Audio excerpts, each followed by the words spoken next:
My cable's out. Just hold on real quick. Oh, I didn't even know this would happen. My cable went out, so I'm just trying to find it on...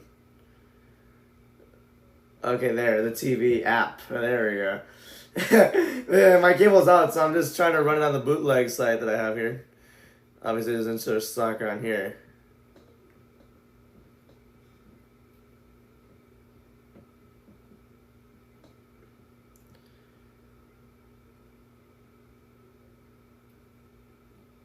Damn it, it's just not working. Ah, hold on.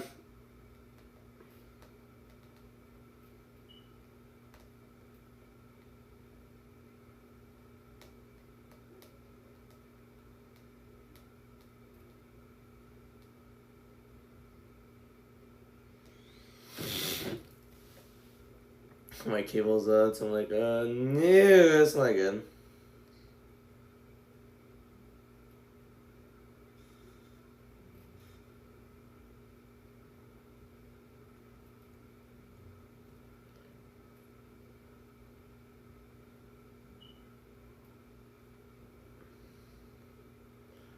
Okay, I can't even...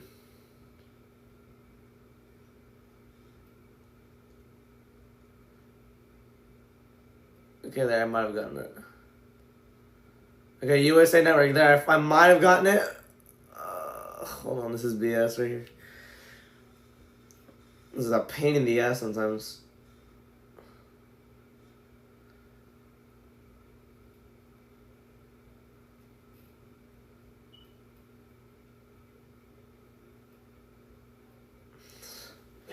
Yes, the defending race winner, Chris Buescher. To row 7, it's Austin Cedric and Ty Gibbs. They're already doing the starting lineup. Damn it! Okay.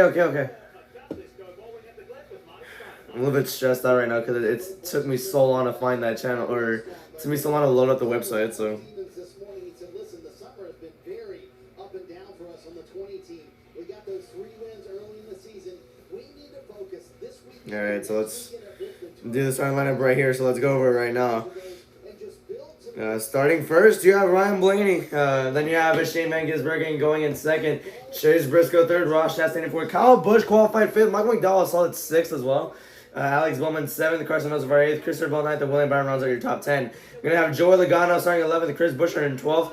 Austin Cindric in 13th. Ty Gibbs in 14th. Kelly rounds out your top 20. Then you're going to have Tyler Reddick in 21st.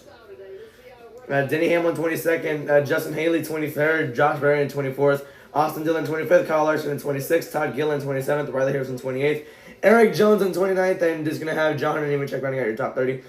Cole Custer 31st, Ty Dillon 32nd, Zane Smith in 33rd, Ricky Santos in 34th, Noah Gragson 35th, Cody Ware in 36th, Catherine Lake 37th, JJ Gilly 38th, and Josh Malicki 39th, which, yeah, will run out the entire field. Yeah, our notable names here are just Catherine Lake, JJ Gilly, and Josh Malicki. They're starting way in the back anyway, so, yeah. My gosh, okay, that was kind of a hassle here. Woo!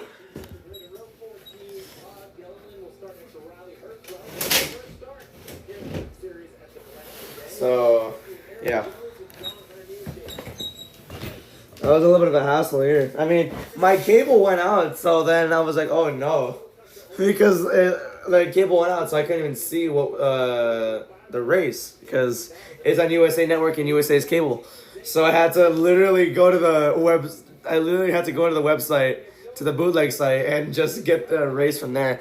I mean, it's not high quality, but it's at least something out of the race. So yeah, I have the USA app on my iPad. I could have gotten it there, but I don't think I'm logged in. So I'm not gonna just struggle and waste 10 minutes finding a password when it's free right here. If anyone needs it, just let me know. I'll drop the link down below, but just don't share it too much because it might get taken down. Alright, you got Kyle Larson. He has 2 wins in the last 4 Watkins Glen races. One didn't win last year, didn't win 2024, but he won 2021 and 2023. Or no. I forgot.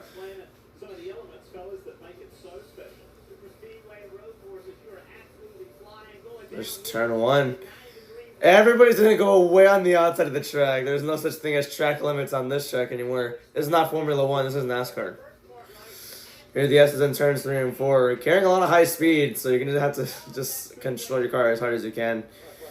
And then now that's long straightaway to the bus stop where the most wrecks have been seen for the truck race. In the Xfinity race, nothing was too bad there, but the bus stop is still very chaotic at times. And then you head down into turn 5. Carousel. Now down the straightaway into turn 6. That is the longest straightaway and the most dangerous part of the track. Oh, goodness. And then there's that right-hand turn into turn 7. So, yeah. I like this drone camera. It's pretty cool. I put 30 laps, right? That's my bad. The official punch car for today's Go Bowling at the Glen is the 2025 Toyota GR Supra as it heads the pack and we get closer and closer to the green flag being dropped. They said green flag was going to be dropped like at 105. It's actually 106 right now, so... could happen. I don't know. The 71 of Michael McDowell. All right, boys. Appreciate everybody's hard work. You know, it's what we live for right here. It's what we do. Make it happen today. Yes, sir. Today's our day. Just go get them. Came close yesterday in the NASCAR Xfinity Series race until he was involved in a massive wreck. It was super scary. As you mentioned a little earlier, he's still a bit sore today, Steve, but he's ready to go. It feels he can win. Yeah, as the drivers come down. Coming down for the pit road speed check. Challenges here, not only backwards, but you can see it right here as Blaney gets to that final third of pit road. It actually starts to crest downhill. Not so bad for the drivers, but if you get a tire kind of gets rolling away from your team, it can absolutely go down that downhill pit road. Jeff, we talked a lot about the track. It's the Watkins Glen we've known and loved for years, but one change that we're going to see right away, the restart zone has moved. That's true. It's on turn 7 now. So people can get their advantages way before they even reach the line. We will restart before the right-hander by the change. Well, it changed because there was so much chaos on road courses in turn 1. Saw a lot of, really kind of silly wrecks, kind of been, just kind of going to some really good races. So consistent with all the other road courses, move it back. And what happened in the races that have already happened this week, it really changed what the preferred lane was because the outside lane actually accelerated better. Yeah. The problem is you get to turn 1 and now you're not in the preferred lane. It's going to be interesting to see what lane drivers stick throughout the day. We'll see. On pit road before we get going here, Marty, you kick us off.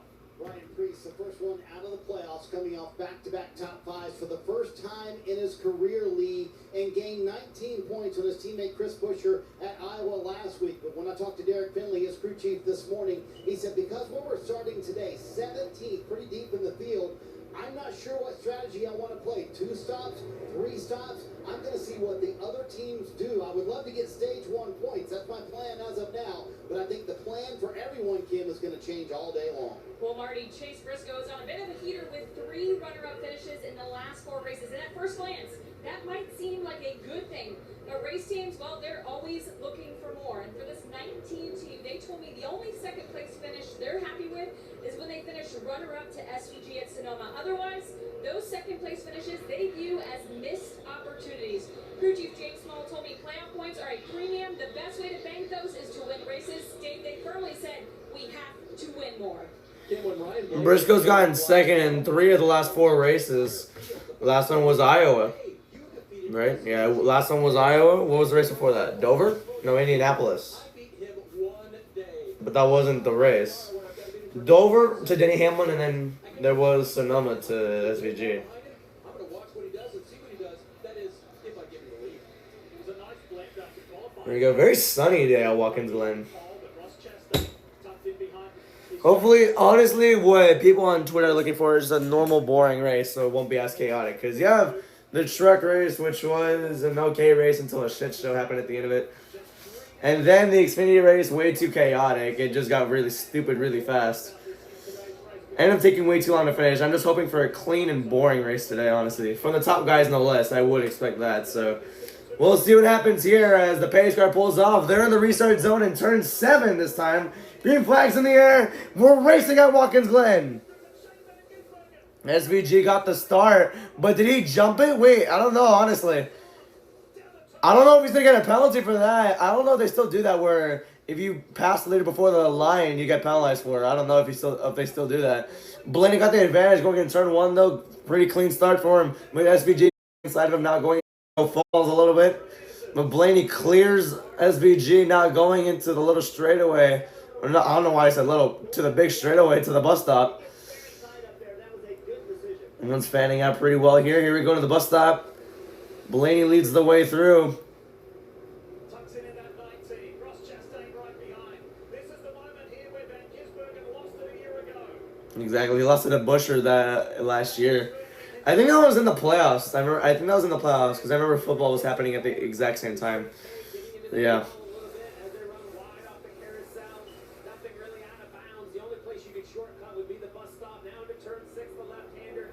Pretty much basically everybody single file, as I think AJ Allmendinger moving on to 23 of Wallace here. And here we come outside, or out of turn 7. I think Kyle Busch fell down to 7th. Ryan Blaney is going to lead lap 1. Alright, pretty average start here. Whole field single file now. We'll see what we can get here. William Byron jumps out of the line. He's in 8th. He's going to try and pass him so far for 7th here. Oh, Ty Gibbs almost wrecked Lagana going into turn 1. Locked at the brakes a little bit. Otherwise, it's pretty fine. I forgot how different the graphics kind of were. Alright. Okay. This is sponsored by Go Bowling. I think. I don't know.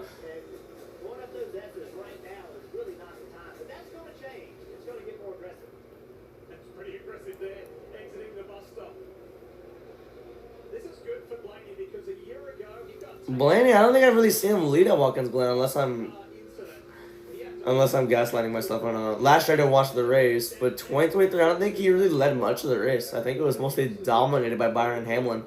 And then 2022, what race was that? 2022, I don't even think he was up front at all. So this is honestly a little bit shocking to me, a little at least. I don't know. Last year I didn't watch, so I wouldn't know.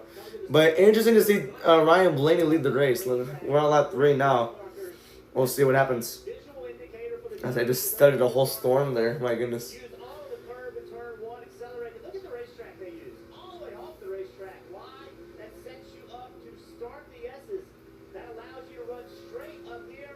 Right into the S's now. Is VG off throttle a little bit, going around 130, and now here they come down the straightaway. I want to see what top speed is right here. Heavy braking zone coming up. He reached at least 170 going into the bus stop here. Very high speed. Like they said, this is the super speedway of road courses. Very high speed straightaways that enter into heavy braking zones in the bus stop in turn 6 and 7. Maybe turn 1 as well. I don't know why I said maybe, but yeah. Long straightaway heading into turn 6. It's another heavy braking zone right here. Very simple layout, but very hard to drive if you're inexperienced. SVG, I'm very surprised. I was very surprised to see he was almost winning at Watkins Glen, considering it being his first time there. At Sonoma as well, he dominated that race. He won the second stage. He won the second stage, even though he flipped the stage. So yeah, that was back at Sonoma. That's how fast he was. As Kyle Busch scores the fastest lap so far. We're in the back right here. This is Ty Dillon in 31st. To wonder why they're zooming in on him. Damn, Hamlin fell all the way back to 29th, it looks like. Hamlin is not good on road courses, looks like.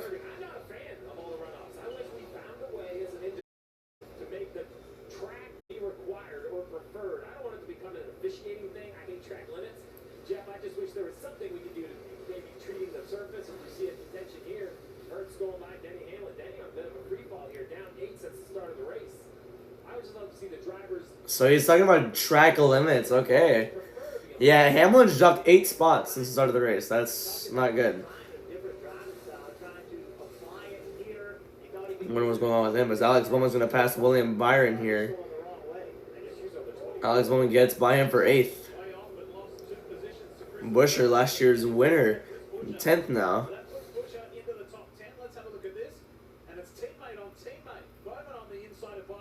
Ah, really got into Byron, moved him for that spot. Very interesting there as we're on lap 5 now.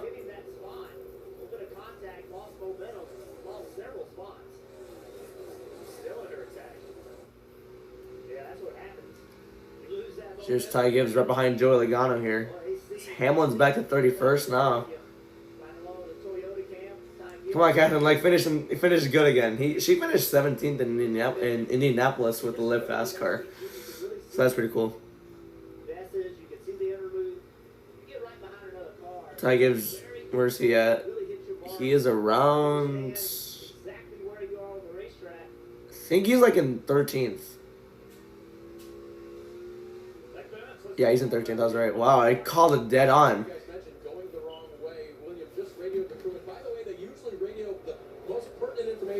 When they come past the start finish line because they know their radio signal is good. He told the crew coming by really tight, especially off of the carousel. So on that turn exit, Jeff, when you're tight coming off the carousel, you lose lap time. Yeah, tight. Well, Byron, 15 career wins. He already has 2 this year. That was a 500 in Iowa last week, which is something a little bit surprising to see. Yeah, he won Watkins Glen in 2023. He was reporting a lot of tightness with that car. He's currently 11th right now behind Busher, which was last year's winner. So we'll see what happens. Oh, Larson around. Uh-oh.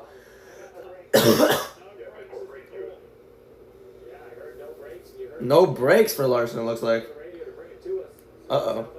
He was my backup pick, too. If Shane didn't win, it was kind of Larson to win. Apparently not. And Chase Elliott looks like he's not even there. So, yeah. My long shot's AJ Allmendinger. He's in, like, what, 16th? So, if SVG doesn't win, I'm cooked. So, let's see what happens with Kyle Larson. Oh, no, the no brakes again. Oh, my goodness. Just lost the car in turn 1, I think. That was shades of, if he says no brakes, that's shades of 2022 Indianapolis right there. If you remember, he lost brakes and plowed into the 42 of Ty Dillon. He was driving the 42 at that time. It was shades of that. It looked similar, but there was no other car in his way. So, luckily, that was lucky for Kyle Larson. But it doesn't look good since still it's a braking issue. He's going to have to come down per road. We are 7 laps in this race. Still half a second separates Blaney and SVG. Ross Chastain now has the fastest lap of the race. Go bowling! Here at Watkins Glen.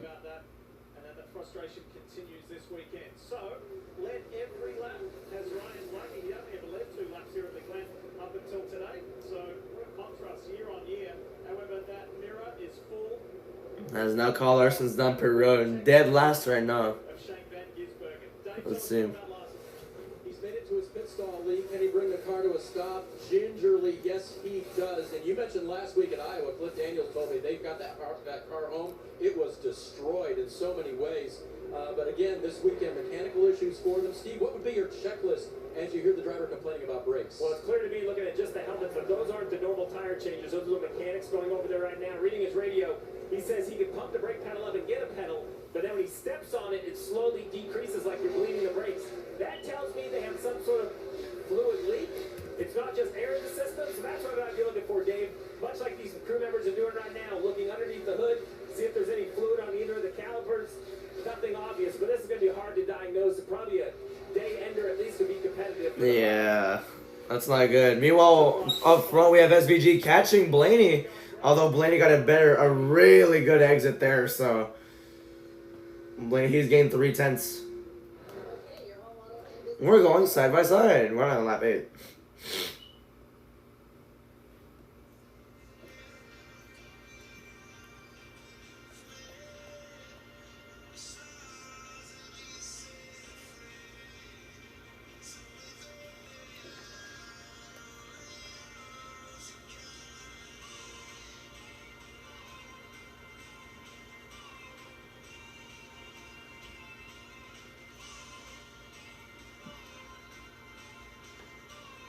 Early trouble for Kyle Larson, yeah.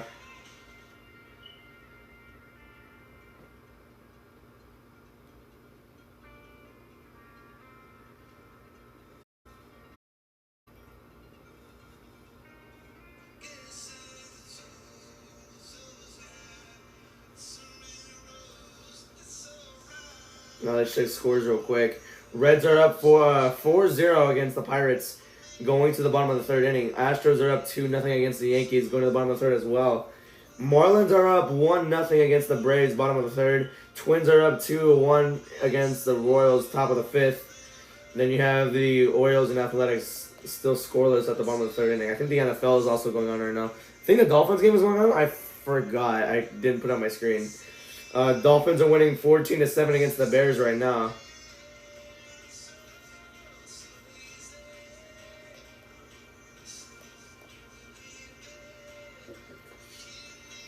Yeah, we're done here. So we're on lap 9 now. They're just showing this camera. Okay, there we go. Still, just not even a second separating. Actually, now it might be just 8 tenths. But that's the gap between the leader and SVG.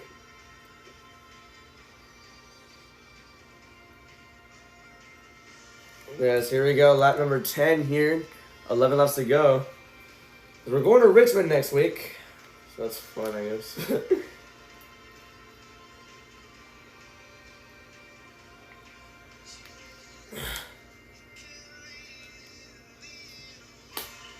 Ever, ever, ever, ever. I love that song. I hate the high-pitched voice to it, though. All right, Richmond next Saturday. Oh, it's a Saturday race? All right, I didn't expect that.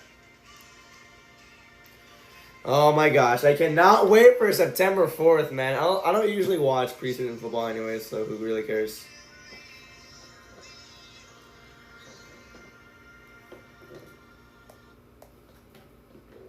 All right, here you go. Back to the race here. We're already going to be halfway done with the stage here, so let's go through the field as we do after every single commercial break. Blaney's currently leading by 1 second over Shane Van Gisbergen, so that gap has really increased right here. Chris Buescher is the last guy in the top 10. Chris Buescher's in 10th. He is 7 seconds back. Oh, hold on here. Oh my gosh, he has a sling on him. I think number one, what everyone wants to know is how are you? But number two, what happened? Do you remember much of what happened? Yeah, first of all, I'm doing okay. Very grateful to be able to walk away from that, and I guess I didn't walk away, but very grateful to be walking today and just be all right.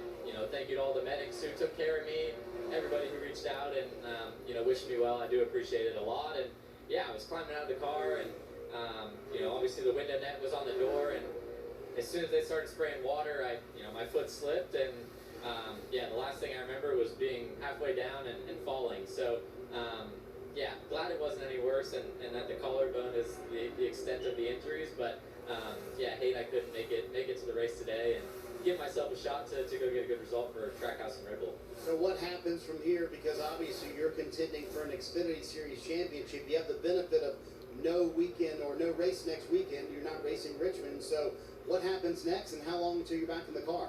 Yeah, we're still working out with all the doctors to figure out what's going to be the next steps, but I've got a little motivation from Shane, my teammate. He had a plate put in and raced the weekend after, so I don't know if I'll be that quick, but hopefully my young bones will heal fast, and I'll be able to get back in it as soon as possible. It's fantastic to see you back. Thank you, Marty. I appreciate it. Right, Connor Zilic Has been through horrible stuff this year. I mean, he got a back injury at Talladega, and after that, he's been on a tear. 11 straight top fives. He's gotten 6 wins out of it too, and then broke his collarbone yesterday after a nasty fall. Watkins Glen in a wildly chaotic race, and then Victory Lane falls out of his car head first and gets knocked out. It's very hard to watch. I mean, I ended the stream right before because they went a commercial, and I did my whole post-race report, and he fell out of his car the minute I just stopped streaming. I'm like, okay, bye everybody. I'll see you all tomorrow for the NASCAR Cup race. And then immediately as that happened, I just, on my TV, I see him just fall out of his car, which is very, very unfortunate. I thankfully he's all right. That was disturbing to watch. And thankfully he's in such high spirits today, so pretty cool there. But yeah, my goodness, man. Could have been a lot worse. It's one of those situations where it could have been very, very bad. So thankfully, thank God, it was nothing like that. So yeah.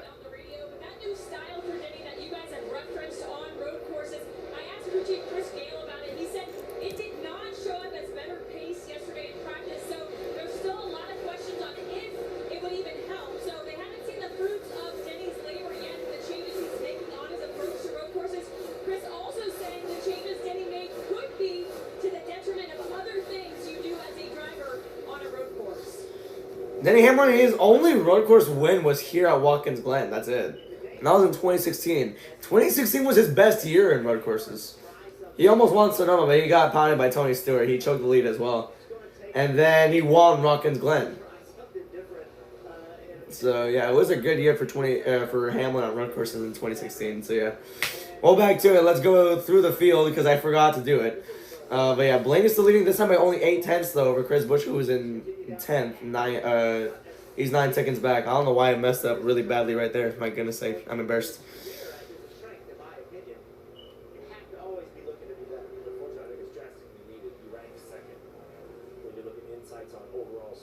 You know, Briscoe and Chastain are battling for third right now. Just 4/10 apart right now. Ross still has the fastest lap as we come to 7 laps to go. So yeah. Suarez in 20th, 15 seconds back. Ty Dillon's in 30th, 21.2 seconds back. Our last car on the lead lap and racing is Josh Bilicki in 38th, and Larson's off the race for now. So yeah. You know, it's funny though when you talk to Chase Briscoe after that Sonoma race, Lee, where he finished second to SVG, he said the frustrating part for me is I could see SVG wasn't even going 100%. Could SVG be not going 100%, sitting in second place as well? Listen to the radio. How are your tires there firing on? Not too bad. Probably a little better than him. He just got a bit more rear end than me on exit. Copy that. SVG later said in the conversation, I'm just hanging out, Steve, saving my rear tires. So he's not 100% right How now. much will that be a factor? No wonder Blaney's leading. Well, my goodness, he's catching up little by little, but he's not even going 100%. That's incredible. Yeah, SVG's winning this one. Unless he gets wrecked again, I don't know. We'll see what happens though. He looks so calm and focused in that car right now. God knows what's gonna happen when he has to be aggressive at the end of the race. He'll smoke the field like he did in Mexico if that's the case. 6 laps to go. Just arrived last night from New Zealand to cheer his son on in pursuit of Blaney.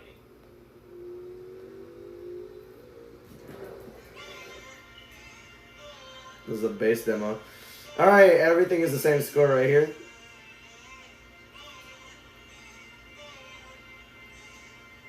Billy returning a clash would do wonders. There's no timeline for his return, which understandable, I guess. He did just break his collarbone. It depends on how severe it was to heal. Yet again, nobody can pass. It's not the track's fault. I don't really see that.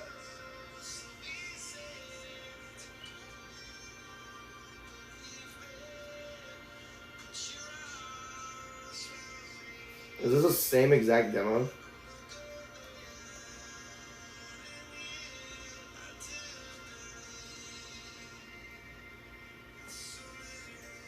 Yeah, same thing. Okay, this is a Stargate mix.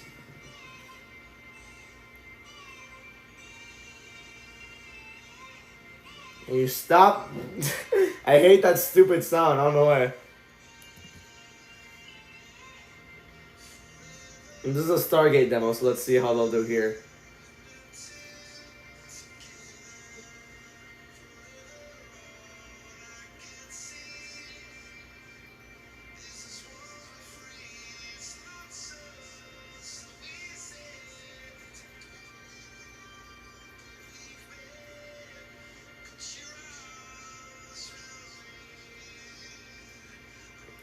That gives out a pit road. Okay, they're starting pit stops.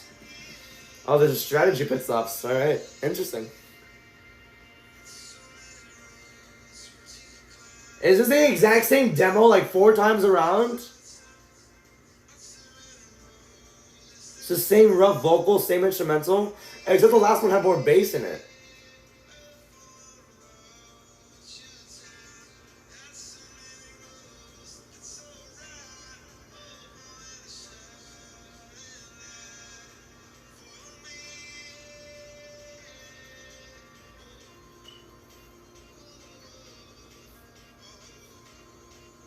More cars coming down. Briscoe and Chastain number run.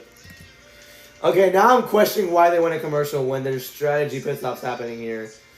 That's not a good look. Uh-oh.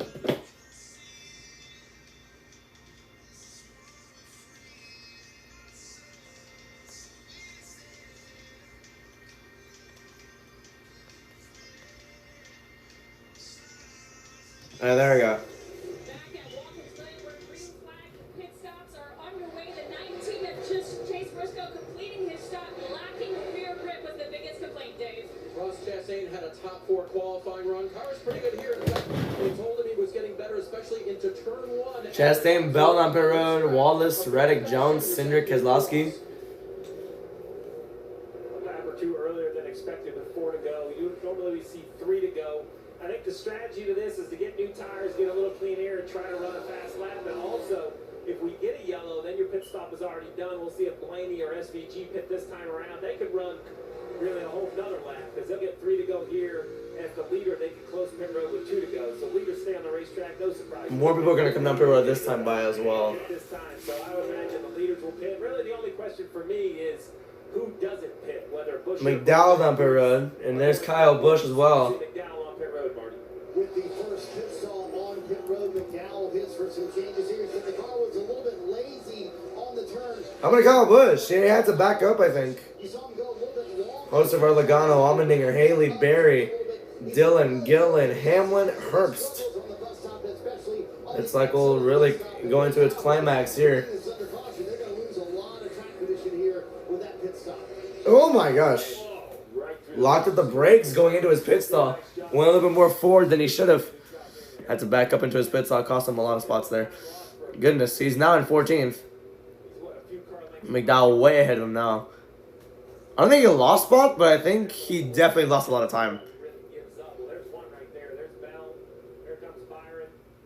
Is that Cody Ware in 9th? That's crazy. Oh, Hocevar almost wrecked Gibbs right there. The 12 and the 88 are going to close down pit road. Yeah, they are. Right here. So Blaney and SVG down pit road now. Wonder who that's going to put in the top 10 here. SVG down pit road here. See how smooth this stop is. These are going to be the only 2 cars down pit road now.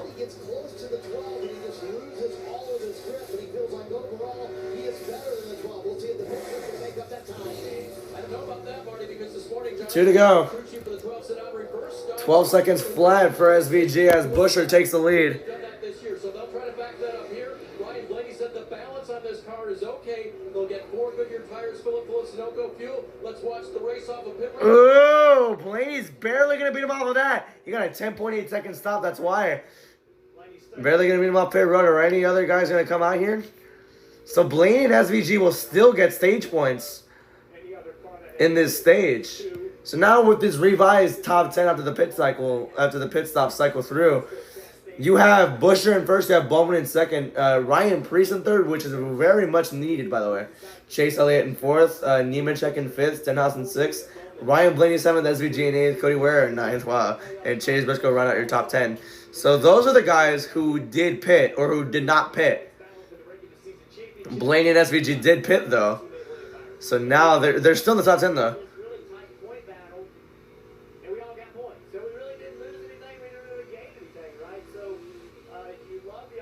Here we go. Final lap of stage number 1 right here. Chris Buescher will win this stage. It looks like. If nothing happens. He'll get 8, so everyone beat them is actually getting them. 1 lap to go in this opening stage, presented by Credit One Bank. Last year was an interesting mix of 2 stops versus 3 in the Go Bowling. I'd rather go 3 stops here to be safe, honestly, because the last one is 50 laps. So, yeah. Byron and Busch really beating and banging right now. What is this for? I don't even know what spot this is for. Ty Gibbs behind him. That's for 15th. So everybody's going to get the spot on him, it looks like. Yep, clear. Is that turn 1? That is turn 1. A lot of big chunk of cars in that big battle right there. It's a lot more serene for Chris Buescher. Out of turn 5, regular line over the other side of the strip. Heading towards turn 6. Alright, so he's going to pick up where he left off here at the Glen. And that is in a winning position. Chris Buescher in the BuildSubmarines.com RFK Ford. And Chris Buescher. Last season's winner is going to win stage 1. Alex Bowman and Ryan Preece following across the line, as Jeff and Steve mentioned, for those much needed points. Priest gets 8 points. Priest already below the cut line though, but Busher is 16th on the cut line, so yeah, tight points battle, but they need all they can get, right? Take all you can get.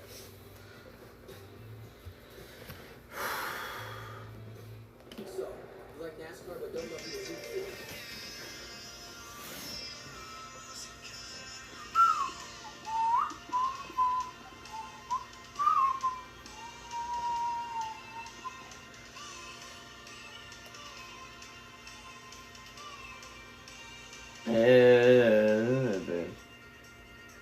DM means don't message, right? Very detailed report from Sean Ross Sapp, now on FIFO regarding Cross and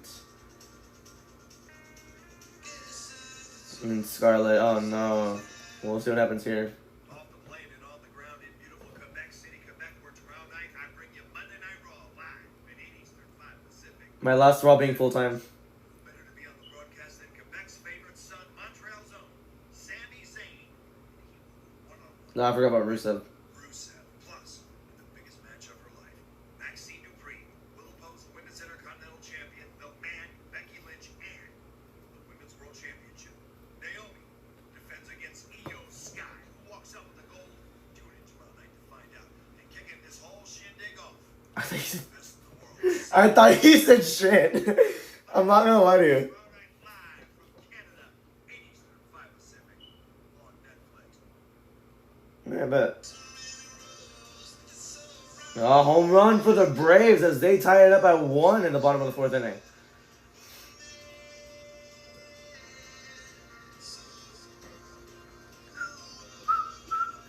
AJ Styles versus Ilya Dragunov? I wouldn't be surprised. Yeah. P32, y'all. A number of wrestling companies don't know if they could or should reach out to Karrion Kross and Scarlett because they aren't sure the situation is legit or not. If it is a work, Scarlett, Kross, and WWE higher-ups are in it all together. Yeah, welcome to MLW, Karrion Kross. Some complaints about not being able to complete passes around the course, mostly from cars in the middle of the back of the pack. Here's what Josh Berry said: if I run up closer to the rear, I lose grip, and then I'm worried about losing momentum to the car behind me. That's what Josh Berry said. He's in P28 right now. Ilya versus AJ for the IC title? Hell yeah. Why not? Woo! Oh my gosh. AJ versus Dom for the title, and then AJ wins the title, Ilya comes back. Hell yeah, that's perfect. Toyota, let's go places. And by Go Bowling. Go to gobowling.com to find a centre near you. Now they bowled a strike that clocked over 140 miles per hour. They've bowled a strike further than anyone thought possible. Now they're taking things to a new height, literally. Veteran driver Michael McDowell used gravity and guts to successfully complete the world's highest strike, soaring over 150 feet from the top of the grandstands to the infield. Nice. The record shows how Go Bowling continues to They legitimately go bowling. the farthest and now the highest. He messed up his wording. Here is the Go Bowling on board of Michael McDowell, who had a good, stable, steady opening stage. Let's get an update on Kyle Larson. What's the latest, Dave? So, Lee, unfortunately, after the crew pushed him back to the garage area, this is where the 5-car has remained. They changed the brake lines. They asked Kyle to pump the brakes to see if there were any leaks in the system, and crew chief Cliff Daniels radioed back and we said, nope, we're going to have to do it again. We have a seal issue, so we'll have to try that again in a few minutes. Steve, you know this painful to try to fix something like this in the middle of a race, and you've got to get it right. Yeah, it's painful, and there's going to be a lot of discussions. We talk a lot about just the size, the number of men and women in all these organizations. It's for quality control to try to avoid issues like this. Now, for the 5 of Kyle Larson, who's already won 3 races on the season, you know, he can look back and say, well, if you're going to have this issue, now's a great time, but what aren't they going to learn about this Goodyear tire that we'll see at the Roval? What aren't they going to be able to do? Could they score some points? And now this is the fear that... So he's going to come up the road here. Well, it's going to be the top 6 and Cody Ware coming up the road. Or seal of a fitting has eliminated the 5 from contention, and that could just be what knocks you out of the playoffs later in the year. Been that kind of year for this team, really, if you think about it. You know, 28 seconds, 4th, 35th. You know, it's been very up and down. I think everyone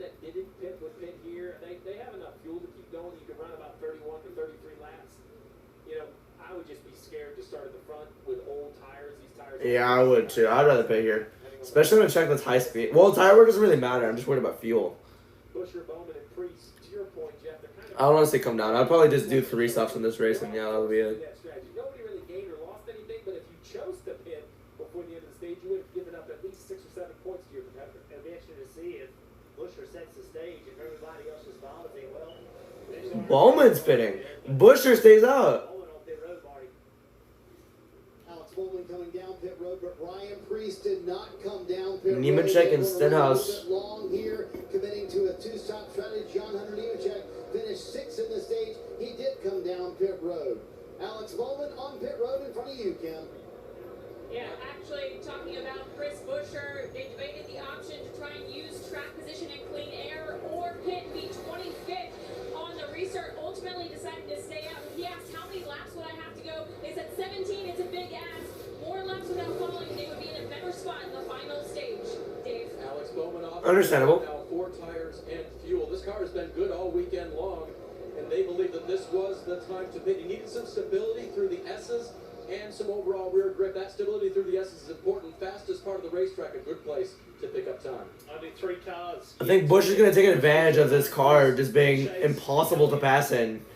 As we get ready to begin stage 2. To be impossible to pass in, so... Yeah, and tire wear is not really a factor for this car either, so I think Chris Busher might not be in that bad of trouble here. As the Pirates now down 4-3 in the top of the 5th, yeah.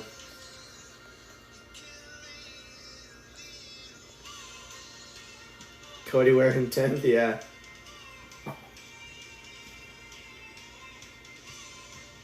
Christopher Bowe comments on stage 1. I'm pack racing right now, so hopefully I get some air to the nose at some point. And the crew chief for Adam Stevens said, "Boy, that'd be nice. Nobody had moved more than a spot or 2 except for somebody way in the back." Yeah, this car is a big issue now. And you.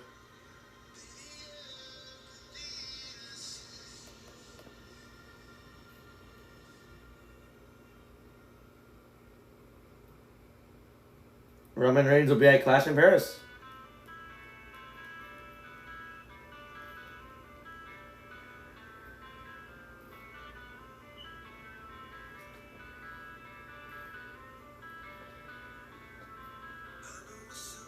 Watkins, Glen, Cup drivers meeting class photo. Nice. Time draws near. How soon? We'll see. Not expecting it in the next few weeks. Okay. It was fake as hell. I have no idea how this will work out, but I, as a fan, appreciate Busher, Priest, and Elliott trying a different strategy. Yeah, hopefully I can spice something up. I don't think I've really seen that strategy particularly, so we'll see. I guess the lesson here is don't say anything about the Martinsville hot dog. And then colleague racing proceeds to add up.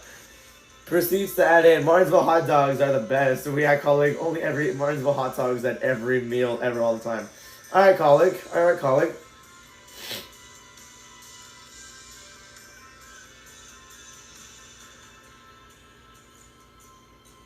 Main poster in Clash in Paris. This is where everyone becomes collarbone experts? Oh goodness, dude.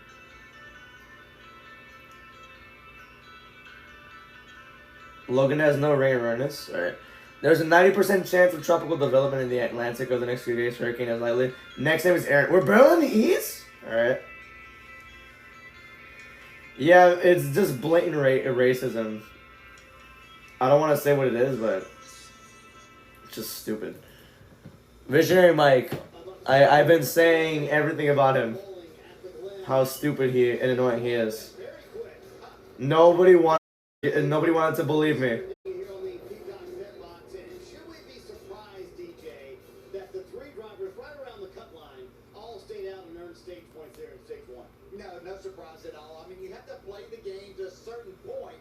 These guys are trying to do the right thing at this particular time to solidify their spot if there's that many points available for them. You're stuttering there. Understood that. Chase Elliott battling for that regular season championship. He lost some points to Byron Busher last week. So got 10 points. Bowman got 9. Priest got 8. Elliott had 7.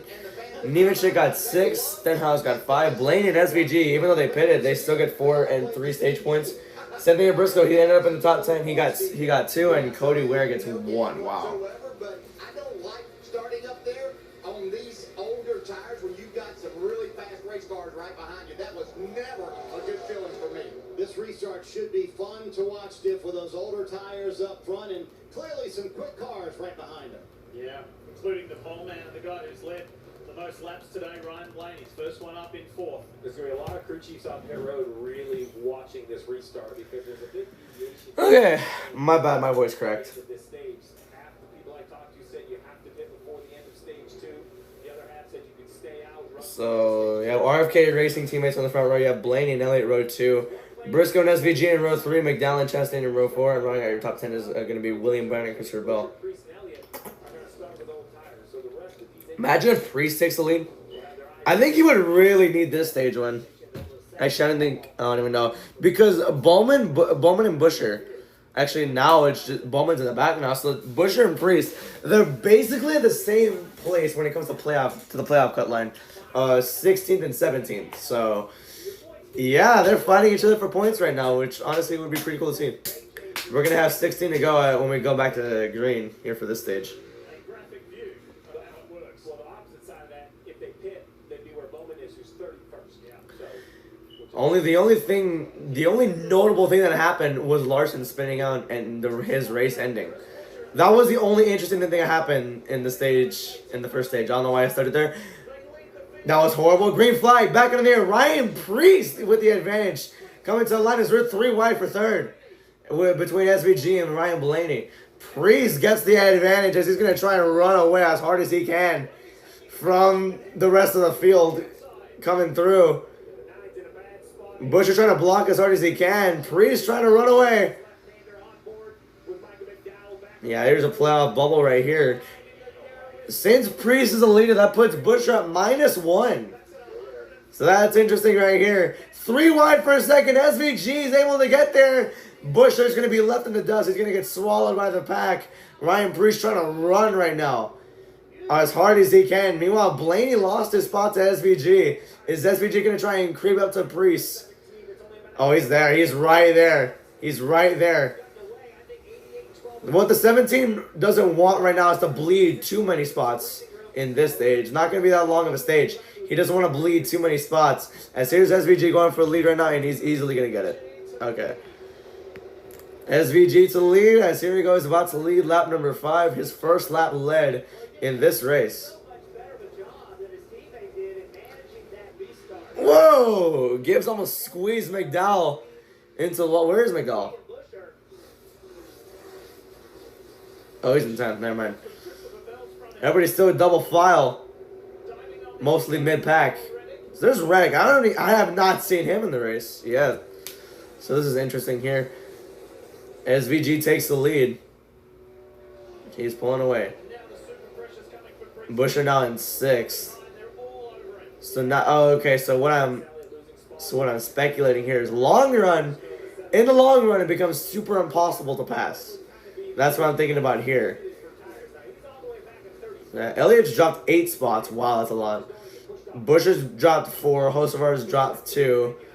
Priest has dropped to 4th. He's dropped 2 as well. They don't want to bleed too many spots. That's the main goal for this, I'm pretty sure. If they want a really good finishing spot at the end of the race. I agree with you. I think they're looking at the 17 and the 48. So where do we mark out with those guys once we run a little bit? Because any time that they bring the 60 into pit road, from right now on, they can make it on one more stop. This is a tough position for Busher to be in, Jeff. Yeah.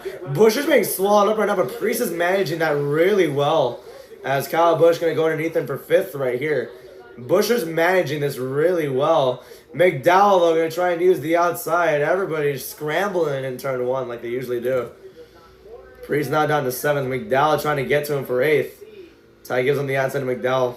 It's a pretty big battle going on there as they go through the S's now down the straightaway.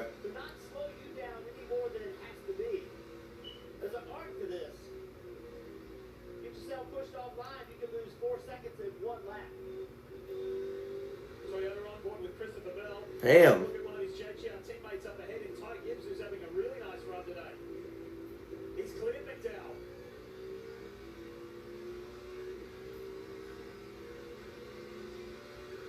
Bell's all the way down to 10th already. Thursday at 2, the FedEx Cup playoffs, the BMW Championship Thursday at 2 o'clock. I won't watch that. First of all, I don't watch golf, and second of all, I'll already be working, so yeah. Whoa! Wow, this almost got bumped all the way up the track here. It's going on lap 8. What a good job Ryan's doing.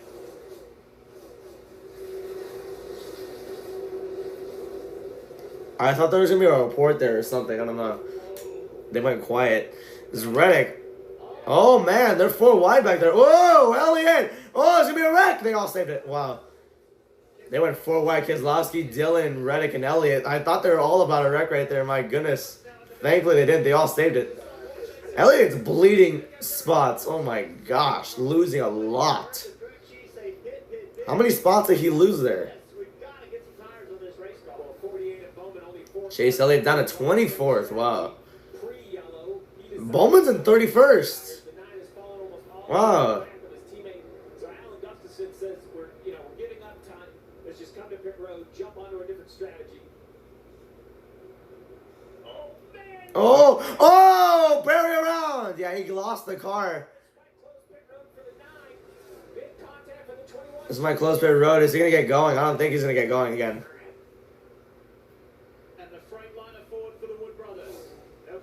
No caution, yeah. I don't want to call it for now. Yeah, he's gonna get back going. There's no yellow gonna come out. Good. Yeah, that's what I thought initially. I thought he had too much damage where he just couldn't go, but he's gonna get back going again. Unfortunate for Josh Berry, complaining about no passing with the car, and now he got stuck in a bad situation between at least 3 cars and got turned. So now, different strategy for Elliott. He's already down pit road. Oh man, what happened there? Caution is out! For what? Debris, I think. The reason is debris. Yep. Exit of turn 5 where Josh Berry spun. How big is it? Back to pit road. That part of the racetrack. Yeah, I see that. Yeah, it's understandable. Throughout the history of this racetrack. Here it is right here. They're behind Chase Elliott, who's really slow. A little bit of contact. Yeah, Zane Smith got a tight end, which got into the 21, and that turned him around. Very moving in the wrong direction. Great shot here. This is Zane Smith. Boom. Yeah, what's Zane gonna do? There's just nothing you can do in that situation. Yeah, it's aggressive by Ty Dillon to be pushing on the 21. He knows he's stacked up behind the 9. And then I thought that contact with the Armco was going to be a yellow on its own. NASCAR held the yellow, allowed the 21 to drive a rig, then it ended up being debris on the racetrack.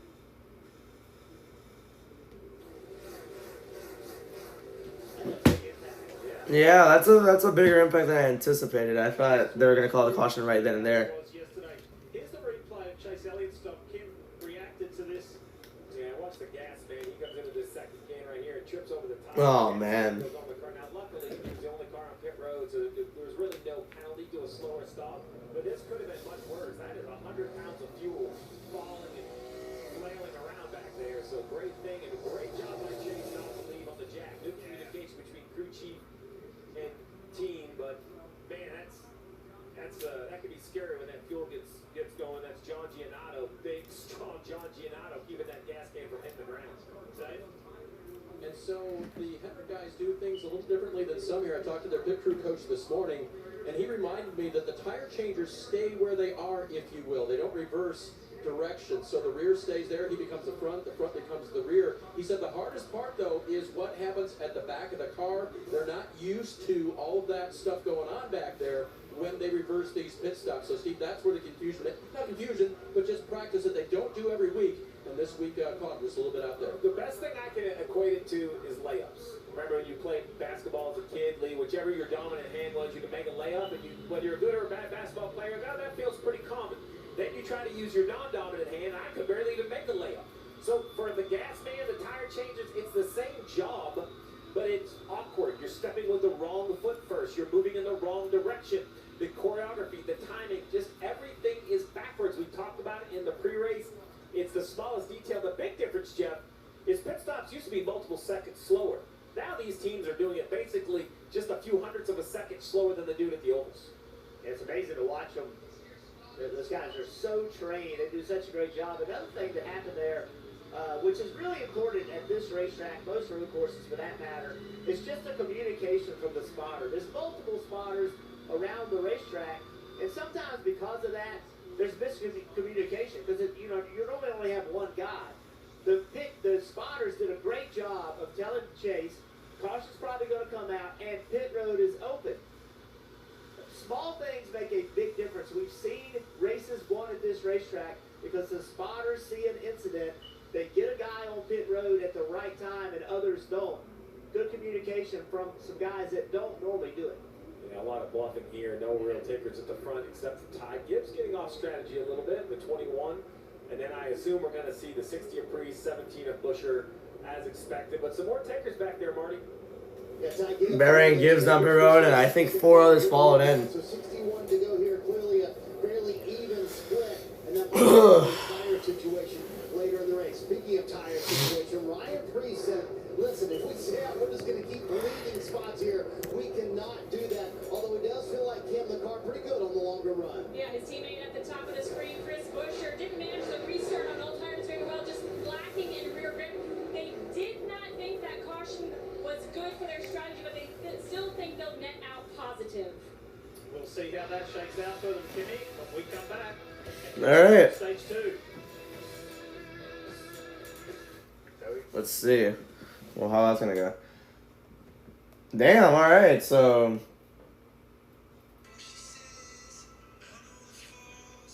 Pirates tied up at 4 in the bottom of the 5th. Alright, it's the top of the hour, so yeah. Reds Pirates tied at 4, bottom of the 5th inning. Braves Marlins tied at 1, bottom of the 5th as well. Astros up 2-0, top of the 5th against the Yankees. Twins up 2-1 against the Royals, top of the 7th inning. And the Orioles and Athletics still no score through 5.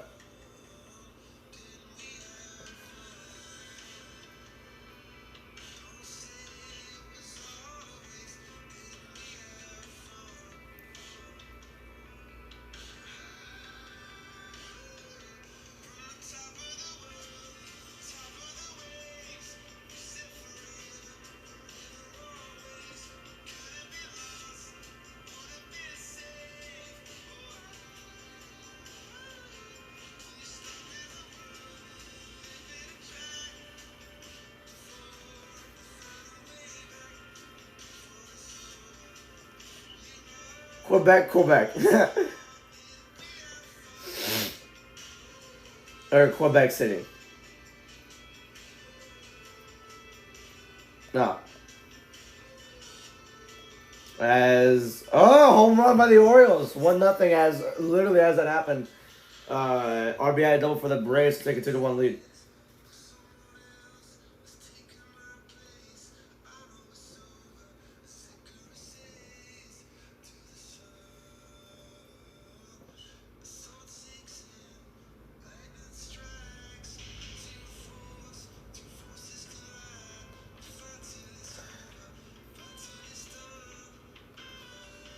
Bro, I saw this tweet.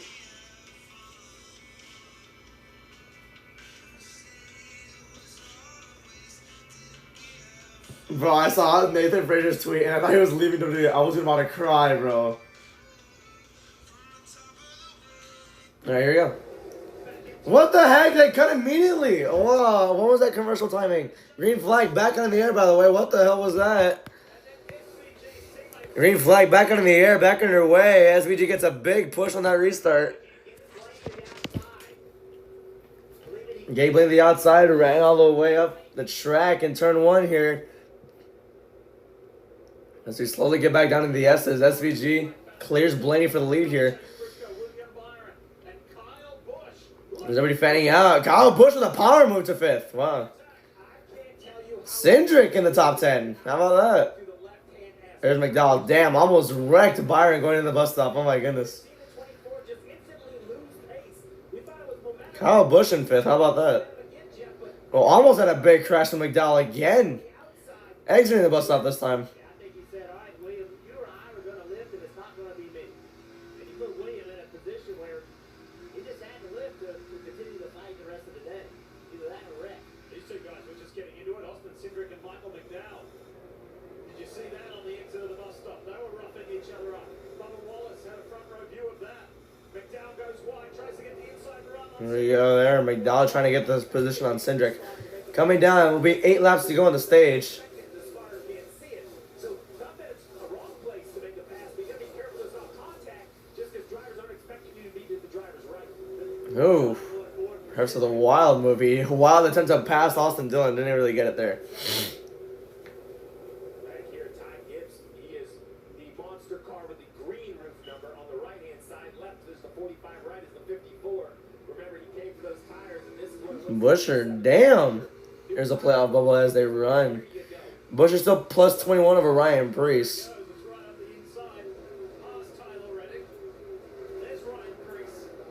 Where's Ryan Preece at? I don't know. He's not on the top 10. Oh, he's way in the back. He's like 5 spots ahead of Busher right there. And a lot of dust through the bus stop. As here's Chase Elliott back in. That's not good either. Where is he at? He's in 27th.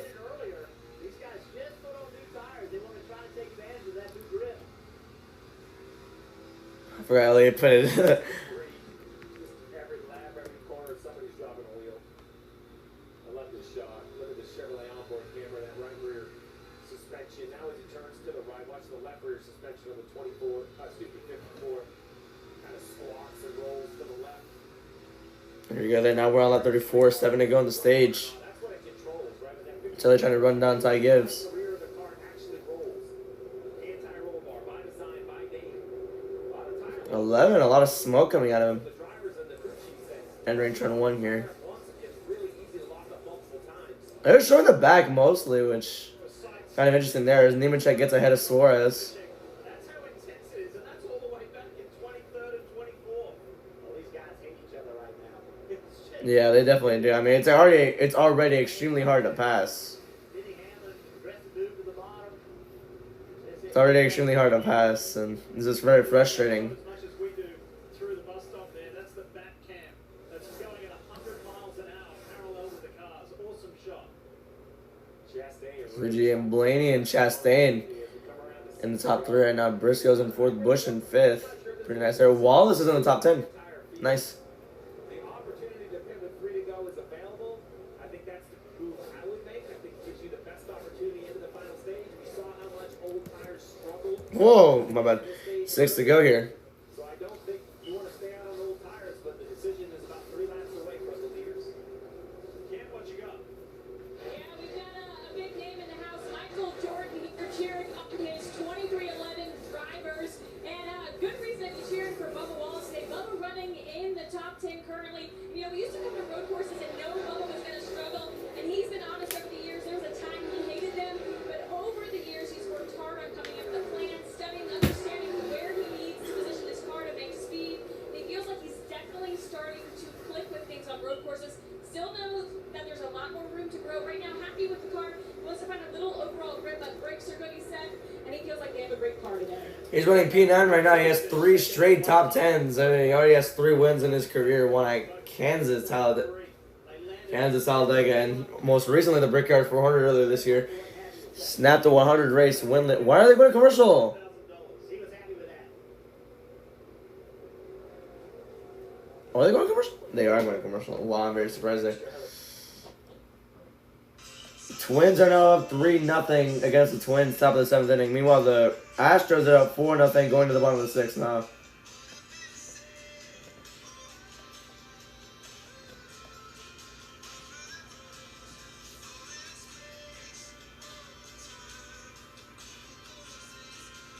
Start of IndyCar delayed 15 minutes. Alright, cool. McDowell, he's down for a run. I think these are scheduled stops.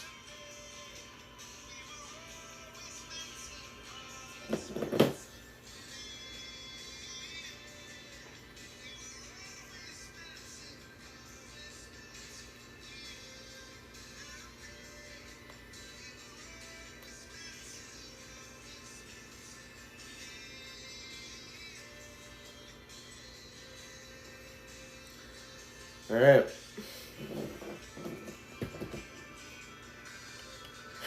Okay. 5 to go. I'm a little bit surprised they already started pit stop somewhere on a commercial. So yeah, I hate that.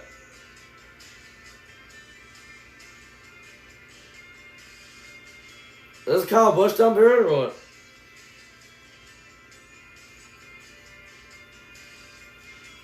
There's 5 cars down the road, I'm pretty sure.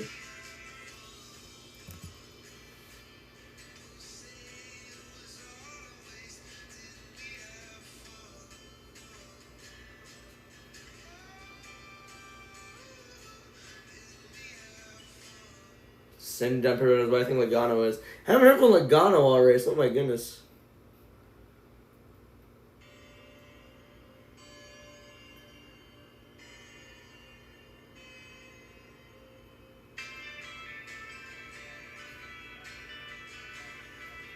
Four to go here. He's been the same top 3 the entire race outside of pit stops. SVG, Blaney, and Chastain.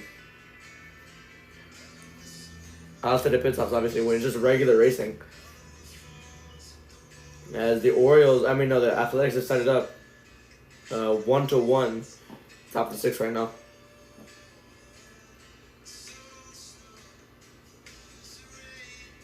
Here we go.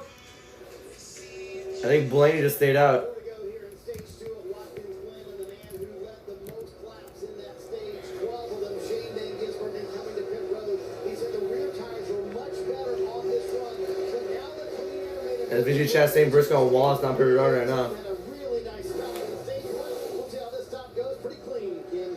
As Chase Briscoe 11.7 for SVG. Here's Briscoe. The balance was better that run, but he's still struggling with confidence in 3. Dave. Briscoe got a 10.1. Chastain said I had better turn. Wallace got an 11.1.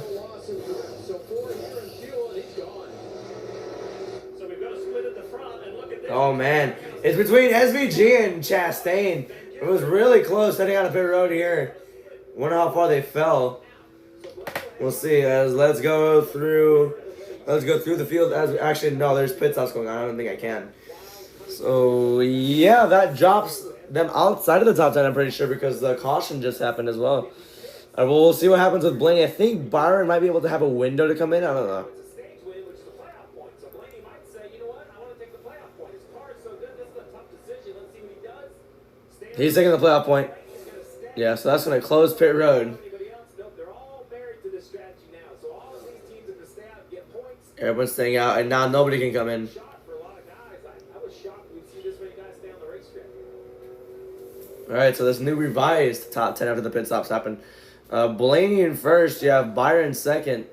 Bell in third. It is interesting. I did talk to Jonathan Hassler about that this morning. He said, yeah, we can gain some on the 45 and the 20 cars. So we need to stack some points if we can, when we can. It appears this is one of those times. Byron's leading. Oh yeah, Blaney's leading over William. Byron, Christopher Bell, AJ Allmendinger. You have Keselowski in fifth, Jones in sixth, Riley Herbst in seventh, Bowman in eighth, Stenhouse ninth, and Nemechek 10th. It's playoff bubble. Alex Bowman in eighth right here. Alex Bowman, he is plus 70 to the cut line right now.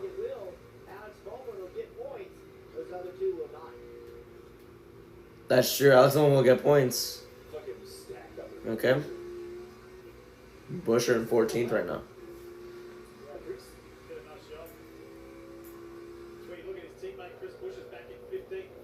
Riley Herbst. He is in 6th right now. Man, it's a lot of cars rolling through there. So here we are, last lap of stage number 2. Damn.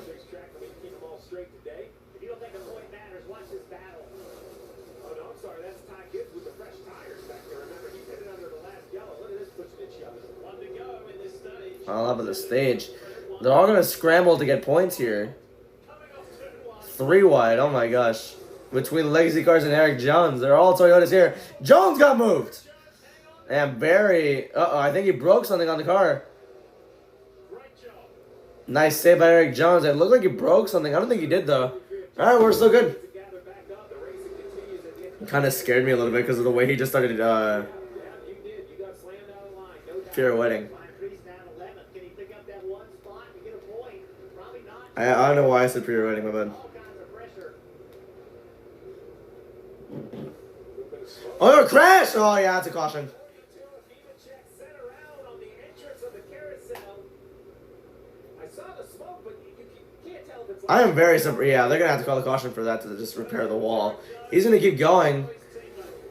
And they're going to call Ryan Blaney winning stage 2. They're not calling the caution. Here is the end of stage 2, and the pole man, Ryan Blaney, will grab maximum points. Have a look a little further back. Who else is going to grab points? We've been telling you a lot about Bowman. Alex is going to grab 7, and Ryan Preece indeed does grab 1. He got one. He got one. It's a nice comeback. Look what happened here. Teammate on teammate. A little hip and shoulder out into the grass. But then what happens to John under Nemechek later on? Yeah, what did happen to Nemechek after all that? Damn, he just moved. He just got up there and just straight up moved Eric Jones out of the way. What happened to Nemechek though? somebody else does a 42. Look at the camera. He's not going to make it. Oh, man. Oh, RIP camera. Hard to tell. And he got spun out. Oh! It was out of the bus. Not the hardest hit, but What happened to the 42? it was something. They're going to have to repair that.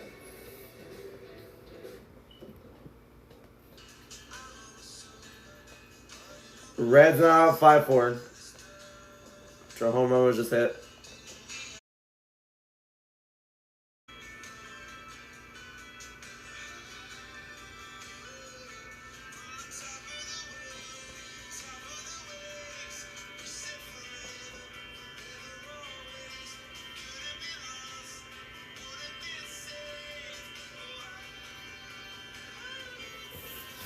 Okay.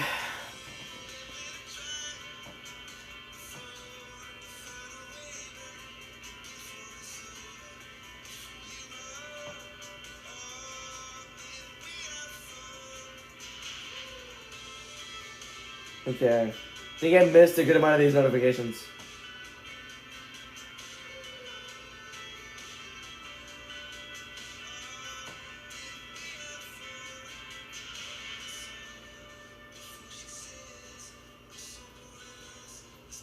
McDowell put it on lap 36. The jack got dropped on the right side, which was what extended their stop.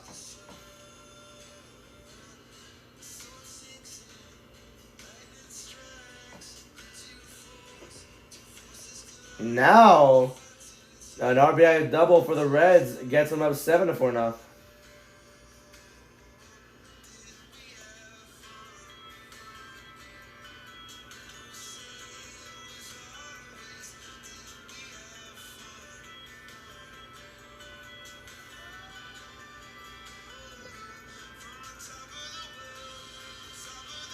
Legacy Motor Club on lap 40. Yeah, battle of mid right there. Blaine stage win.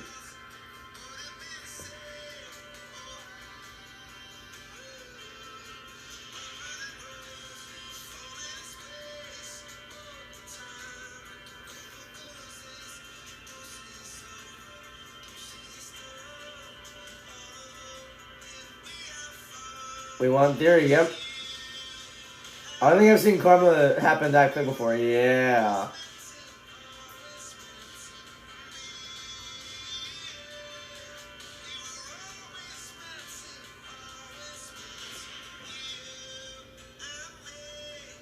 Alright, here we go. .com to find a center near you. Credit One Bank, NASCAR American Express card, and by Progressive Insurance. Save when you bundle motorcycle, RV, and boat insurance. Visit progressive.com. Do you know more than 5 million visitors come here to the Finger Lakes District each and every year? And when you see sites like that, why wouldn't you? There's 5 primary lakes that make up the Finger Lakes, but in the region there's some 11 lakes, and it's just beautiful. At this time of the year, maybe not in the winter, but under Nemechek, Ty Gibbs gave him a little assistance. Yeah. Uh-oh. Not going to be happy about that. Coming next to the end of the stage. 42 was definitely a little off the pace, struggling with the hand. I don't know. He probably got turned by Gibbs. I can't lie. I mean, hit it square into the bumper and sent it to the tires. I don't really know how you can see it any other way. Now, I haven't looked at the other 40 now or 41 laps of the race. Why are they spray painted blue? 54 at some The tires are spray painted. I just noticed that. the retaliation of the frustration, but in this singular event, very clear to me that the 54 just sent the 42 for a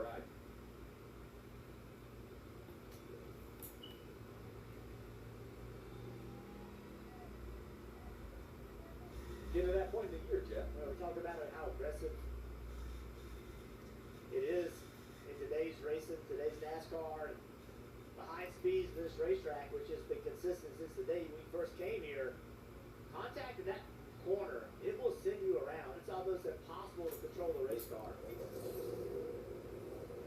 So here comes 4 of them down pit road.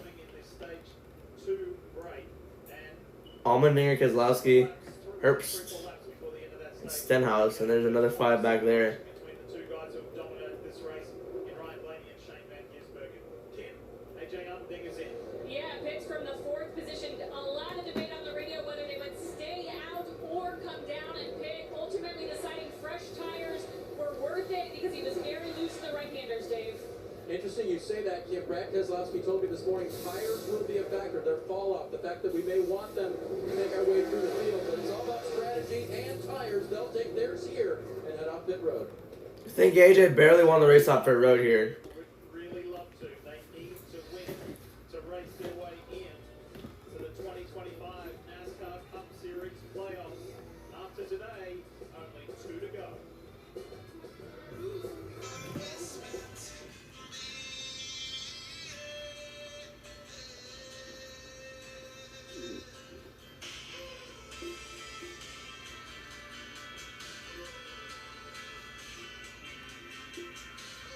Okay, I'm not looking at this. Be right back though.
Okay. I am back.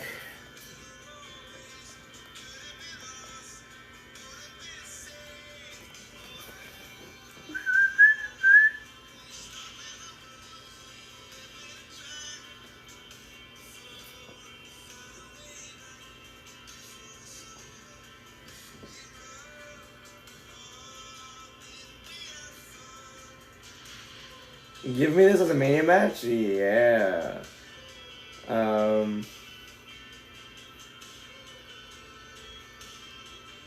sorry, Ilya versus Gunther. Why did I black out there?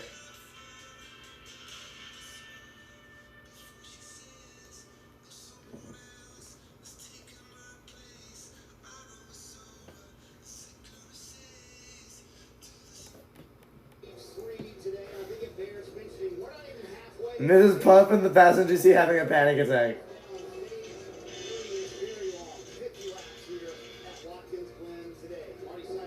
Mrs. Puff in the passenger seat having a panic. Yeah, that's accurate. If you look at the points earned all day long, the problem is everyone playing the points game is still playing the points game. They've earned the 2nd, 3rd, and 4th most points when you look at the guys around the cut line coming into the day. Yeah, but the issue is if you Blaney's gotten 14 points. Bowman got 13. Busher got 10. Priest got 9. Priest and Byron got 9. Stenhouse and Bill got 8. Allmendinger and Elliott got 7. And Keselowski got 6. Yeah, Lee, and I mentioned, this is a long stage 3 here. I think we're also starting to see the tempers flare up a little bit after that incident a moment ago with Ty Gibbs and John Hunter Nemechek. So we'll see how this stage 3 plays out. Yeah, 20 laps for stage 1, 20 for stage 2, 50 for stage 3. Need to remind you that court is in session on USA Network's new thriller, The Rainmaker, based on the best-selling novel by John Grisham. Don't miss the series premiere this Friday, August 15th, right here on USA Network and streaming on Peacock. And I want to say that stay tuned for an extended sneak preview during our post-race show coming up right after the checkered flag. So, mentioned earlier about that separation. We're about to get halfway when the restart happens as well. All right, let's get this going, please.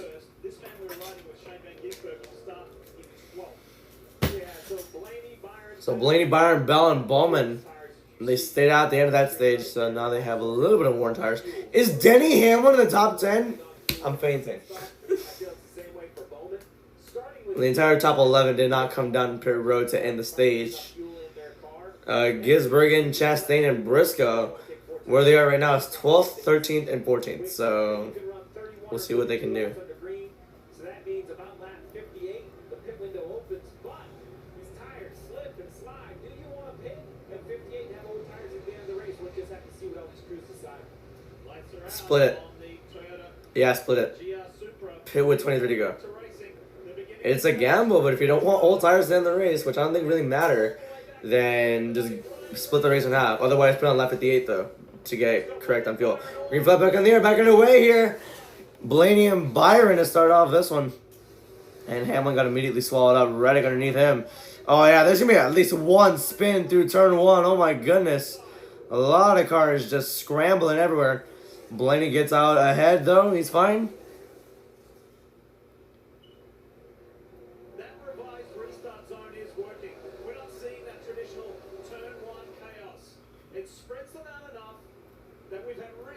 All right, everybody fanning out now. That was probably that was probably the most chaotic restart we've had so far. But otherwise, it's smooth now. Going to the bus stop, it's like I just said, smooth again. Hamlin's in 11th. Get 10, please. I can't believe Hamlin actually made it to the top 10 for at least like a sneak peek or whatnot. Interesting there. You have Logano, 11th, Haley, 12th, Zane Smith, 15th, Allmendinger, 16th. Ty Dillon's running in the top 20. Interesting there as Kyle Busch going to get by Denny Hamlin. Makes it 3 wide. Oh my goodness. That would look like it was not going to be able to work. Oh my gosh. Somehow it did. Oh, Chastain moves Hamlin. Oh, Busch spins. Oh yeah, the 11 just hit him hard there. Denny Hamlin. Dang it, dude. You got to be kidding me. I jinxed it. I literally jinxed it. I'm like, wow, the 11's doing decent. Nah, he just got destroyed. I think Chastain moved him first, and then Kyle Busch started to spin out, and Hamlin smacked him. Yep, there we go. There goes the 11's there. As SVG gets ahead of Daniel Suarez for 7th here. Really nice pass as well. Is Ryan Preece in 5th? Hell yeah. I don't think Hamlin gave him room, but I don't think Chastain tried backing down either. Got into the 11. The 11 kind of got into the 8, and the 8 went around. 11 hits him hard enough where he kind of lifts the ground a little bit, but that's fine. Hit him, jumped the car a little bit, and yeah, Hamlin's day is done, right? Oh, Hocevar barely avoids that. Here's Kyle Busch's POV now. Why are we doing full screen replays? Oh yeah, Hamlin kind of screwed up his left tire. Yeah, Hamlin spun him. It looked like Hamlin spun him because of how hard Chastain sent him. I am really surprised that did not cause a huge chain reaction there.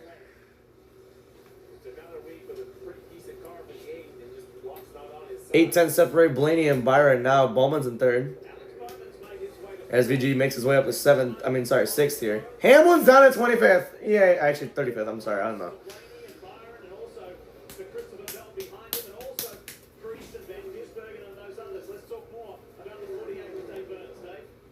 Just checked in with his crew chief, Blake Harris. He said, yeah, not many on our strategy. We're kind of in the middle of that, but the balance of the car has been so good so far that we haven't had to make very many changes for Alex. And one more stop for them. He said the key is, when does that caution come out? When can we jump?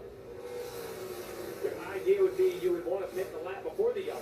Oh, Priest almost got wrecked off of turn 4. I'm sorry, 5. Service, we've seen that happen here before. Really nice run by the 48. Yeah, I don't think the top 4 are going to make it all the way to lap 58. I feel like their tires are going to just screw them over.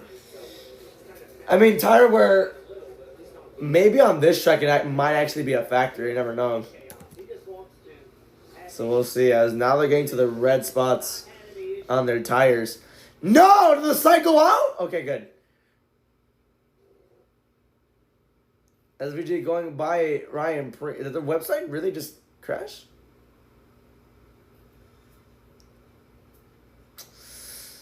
It's buffering, so.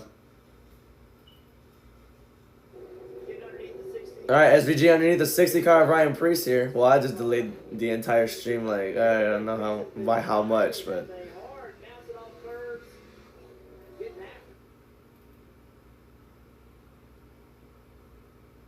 There we go. I mean, I made it catch up, I don't know.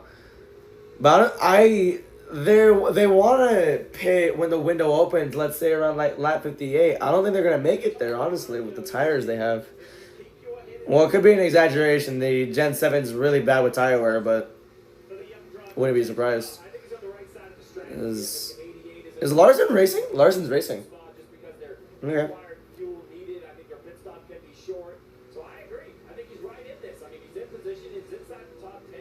Ty Gibbs in 7th here. 88's already in 4th. 88's being insane again. Hooray, another road course domination fest by SVG.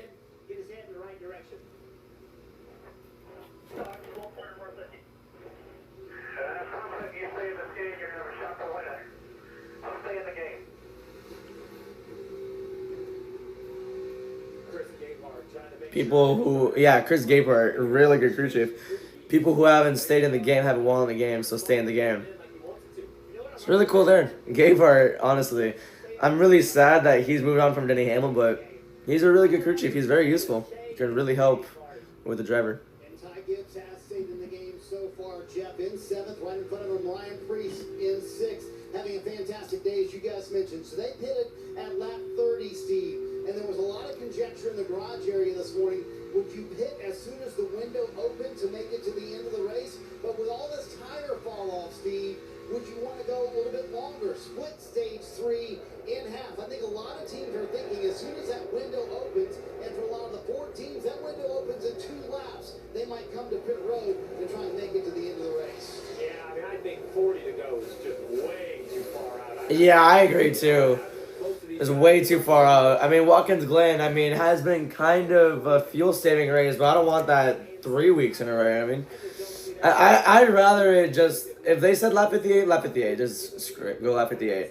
They said the window opens in 2 laps, which is around, I think, lap 52 or 53. I don't know, I just would not pit there. I really would not pit there. We saw how bad Busher and Elliott's tires were on one of the restarts in stage 2. We saw how bad those tires were. They lost a bunch of spots. Meanwhile, Ty Gibbs almost wrecked himself trying to pass Ryan Priest. But yeah, like I just said, like, yeah. Ryan Blaney has a 1.5 second lead over William Byron, and Van Gisbergen has gone from 12th to 3rd. There they are. 12th to 3rd, alright. We're not surprised. Yikes. You saw Ty Gibbs stay to the right side of the road on this exit to try to kind of fake Priest out a little bit. You have to get left. If you go right there, you can make some things happen. Damn. But Priest just did a really good job of fighting that off the last lap. But Ty will try that again. Still tight, not happy with the way his car is driving.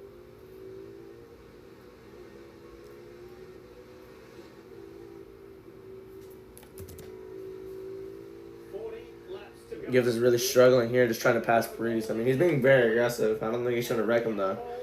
Like Lady Diffie said, it's just good, hard racing.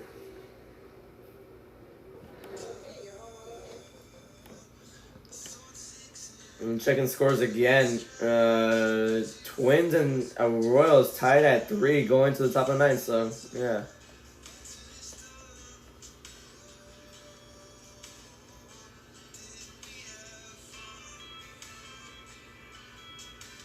Chastain just ended Kyle Busch and Denny Hamlin, yeah.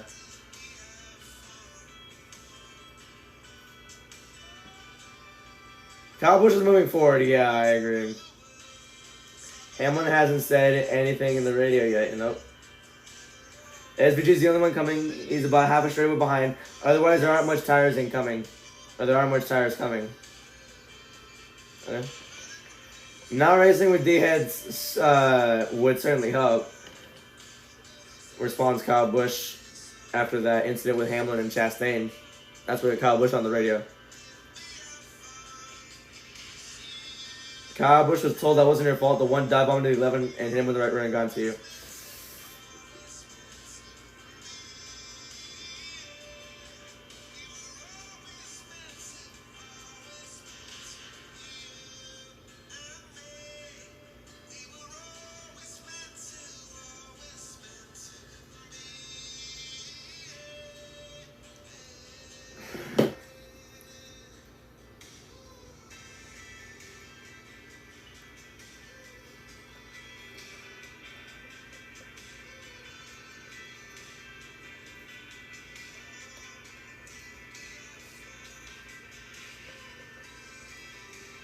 And that's about it. That's about it for notifications here. So top of 9th inning for the Twins and Royals game, so that's cool there. We're on that 52, 38 to go. Oh, not 53 since it's 38 to go.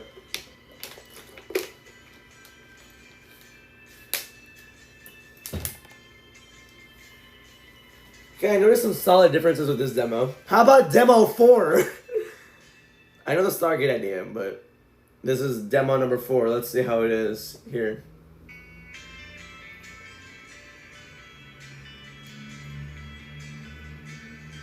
Sounds the exact same. I'm kidding. Visit Mint Mobile, everybody. Here's Subway. They're showing that Happy Gilmore commercial nonstop.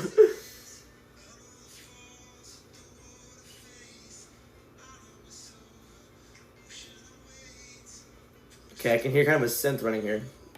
We're done. Exciting careers are available now nationwide. BuildSubmarines.com. That is Chris Buescher's sponsor today. How about that?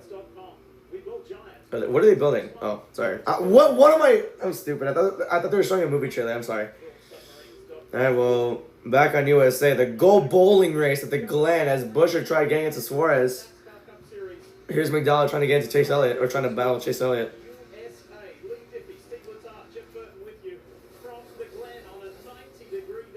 Oh boy. Let's go through the field as we do after every single commercial break. We have Ryan Blaney leading by 4/10 over SVG, who's now in second. Damn. As Chastain's in 10, 9 seconds back. Wow, wait, wow. How did SVG catch up like that? Up in McDowell. Oh, McDowell spun his teammate. Damn, that's not good. After Hosevar was speaking to him yesterday after the Xfinity race. After he got wrecked by Austin Hill. Dang, that's really tough right there. Wow. And so Chastain's in 10, 9.5. Gosh! I'm getting frustrated now. Okay, there. Justin Haley's in 20th, 14.3 seconds back. Hold on, we got a battle for the lead. SVG now is going to pass Blaney easily for the lead. Okay, that's it.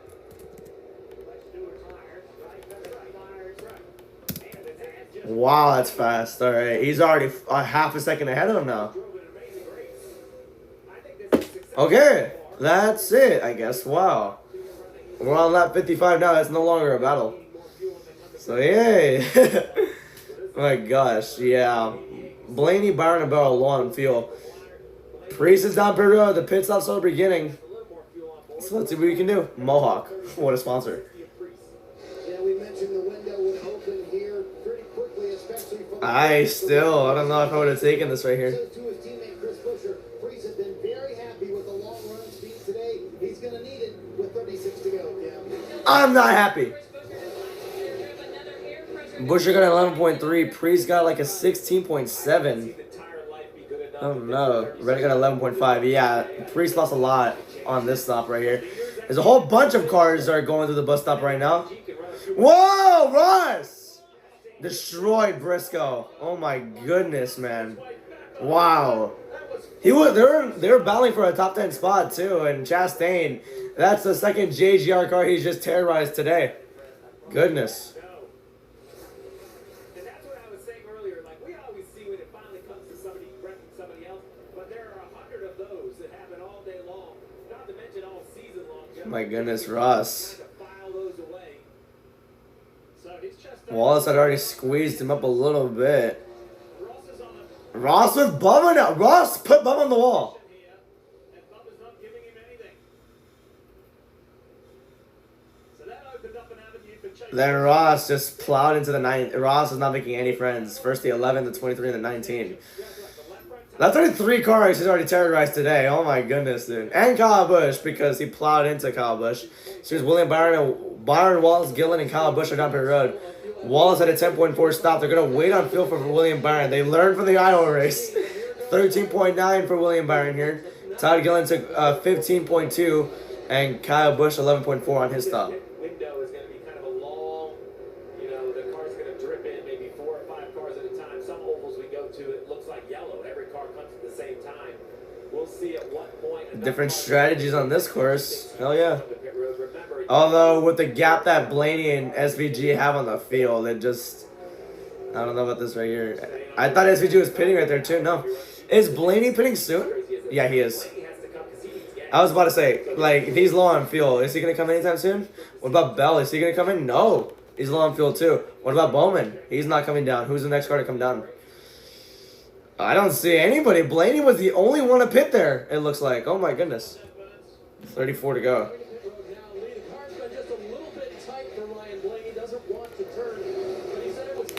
Blaney, Dillon, and Custer have come down pit road. Austin Dillon. Blaney, Dillon, and Custer have come down pit road. And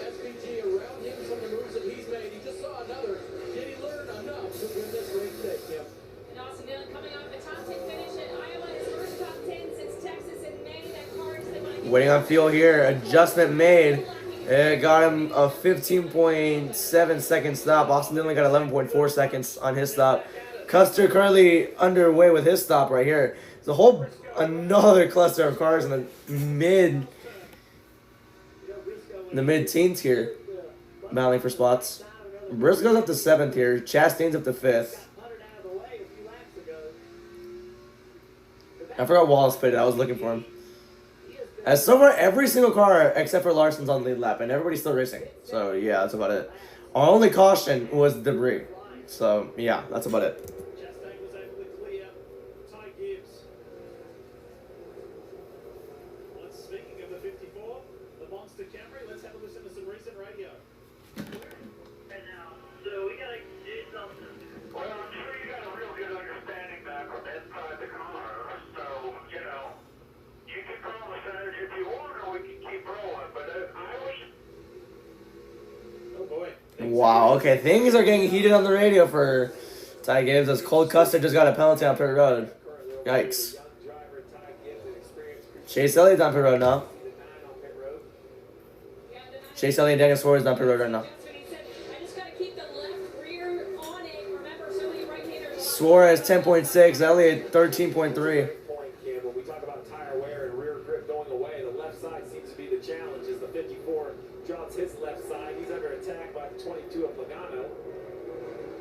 Be an interesting conversation tomorrow, you know, with Ty Gibbs and the entire team, right? Because what you're hearing from the pit boss is, hey, we got the strategy. What I need you to do is Right. right? I need you to focus on getting the best possible speed out of this race car. Let us worry about the strategy. You have to trust us. But it just doesn't seem like that's where they are right now. In Every sport, Christopher Ball on pit road now. psychology about trying to control your emotion. In the moment, Gavehart now just, I don't know.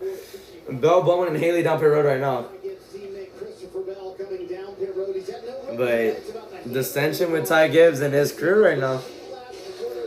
Bell had a 14-second flat stop. Bowman and Haley are down pit road as well. All good right now for Alex Bowman. He'll be on and off the pit road. Lefts get changed first, rights get changed second when you're at Watkins, Glen. Crew going after it. This should get him to the end. Where can he end up? He's good on points now, but does not have that win to ensure him in the playoff. 13 point for the 13 flat for Alex Bowman, 11 flat for Justin Haley.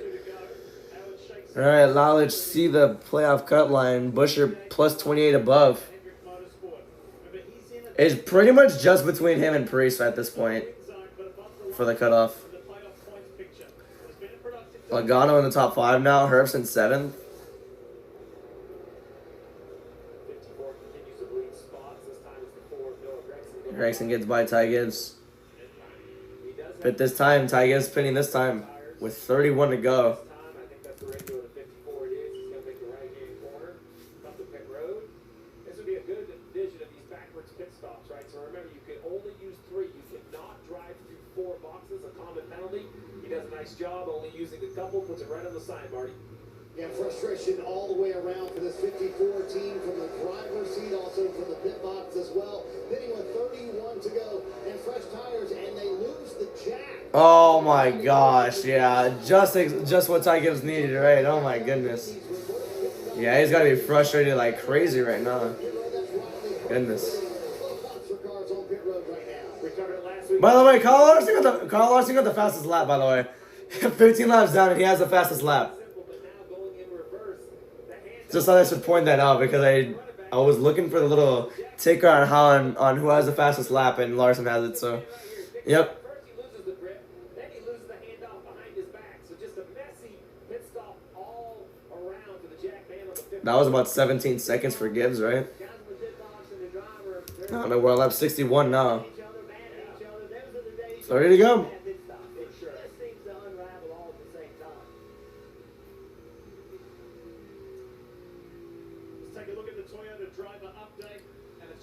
Briscoe currently 3rd. Jones is in 8th. Nemechek in 10th. Denny Hamlin 16th. And Wallace in 24th. Yikes. Some of these, I don't even think some of these cars have fitted yet. I think Wallace was the only Toyota to pit alongside Bell. That's only 5 laps different to the race leader, Shane Van Gisbergen. And Ross Chastain, his track. So where's Gibbs now? There is some I don't know. 18.5 seconds between. They're going to split it in half, which, honestly, yeah. So I'm expecting SVG to come in on with 23 laps to go, which is around lap 68. That's when I'm expecting SVG to come in, if they want to officially split this stage in half. I would do it too, honestly, if I was running on SVG's strategy. SVG before sets a lap faster. This is where they are trying to catch this guy. 29 laps to go. Close to the same speed as he does on new tires, qualifying, practice. This part of the run is where he is. 19 seconds flat from SVG to Chastain now. Friend of his from Australia. Oh my gosh, like that's the difference between them right now. Oh my gosh, dude. If he pits, he'll still be leading. The go-to driver training guy now in Australia at the Norwell Motorplex. And I asked Paul yesterday, what makes Shane Shane? And he says, with a very humble, no egotistical philosophy of always learning. I can always learn to be better. And he's influenced a lot of other drivers that way. So let's see if he can go one position better than last year and get the win here at the Glen. And they went a commercial right after that. Okay. I did not expect that. Look, it kind of scared me a little bit.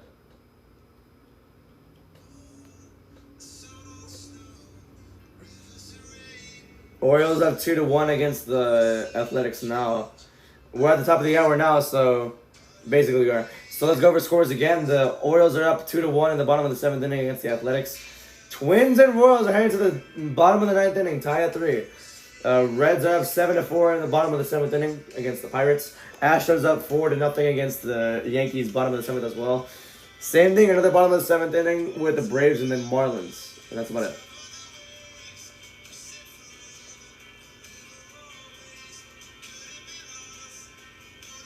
Hard crash for Santino.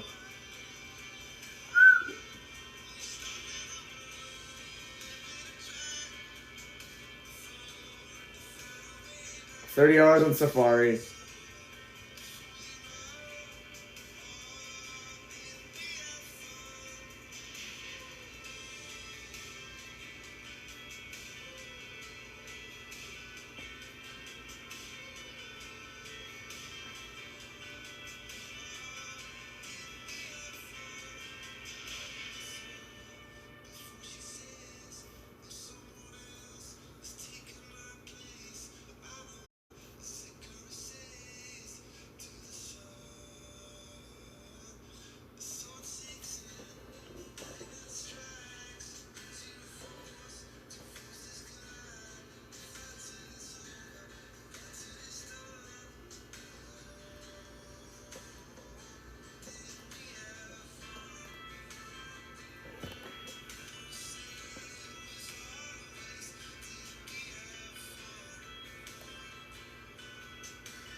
Alright. That's enough. Chastain's down pit road now. Hamlin and SVG came down pit road. Alright. Where he can fall that to 13th. That's it. So now Briscoe's the leader. Chastain's down pit road. So is the 11 of Hamlin now. Making off fuel, you look off at the distance as they climb the S's. There he is, the 24 and the 12. Those are the other two cars that have pitted with the idea of making it to the finish. So SVG currently leads of cars that can make it on gas. Nice job by Byron and Blaney. Great laps on those new tires. They've closed that gap on SVG. Now, unfortunately, though, SVG has the position and the pressure tires. Blaney ahead of Cody Ware now. They're all just getting Cody Ware out of the way.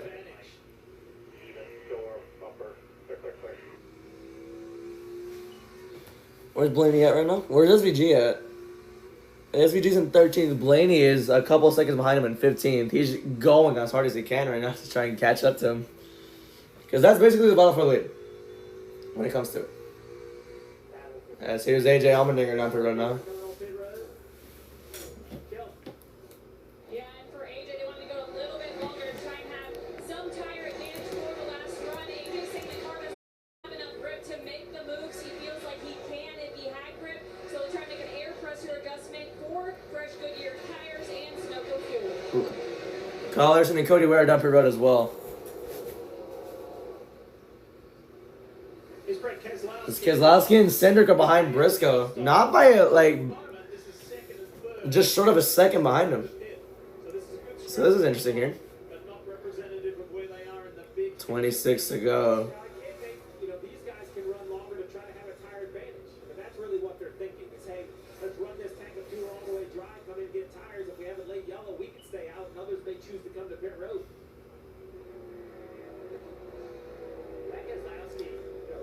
Yeah. Most of the top 10 are running out of fuel. Or they're not that close to the end, but we'll see. Oh no, Cindric's spinning. I was still wrong. Like I said, I'm expecting them to pit in a couple of laps because it will split the stage in half on lap 23.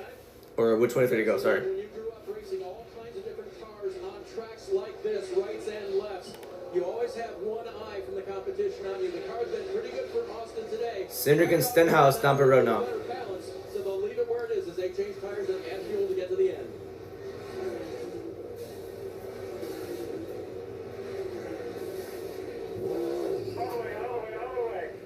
Yaley down for road 2. 10.7 stop for Austin Cindric.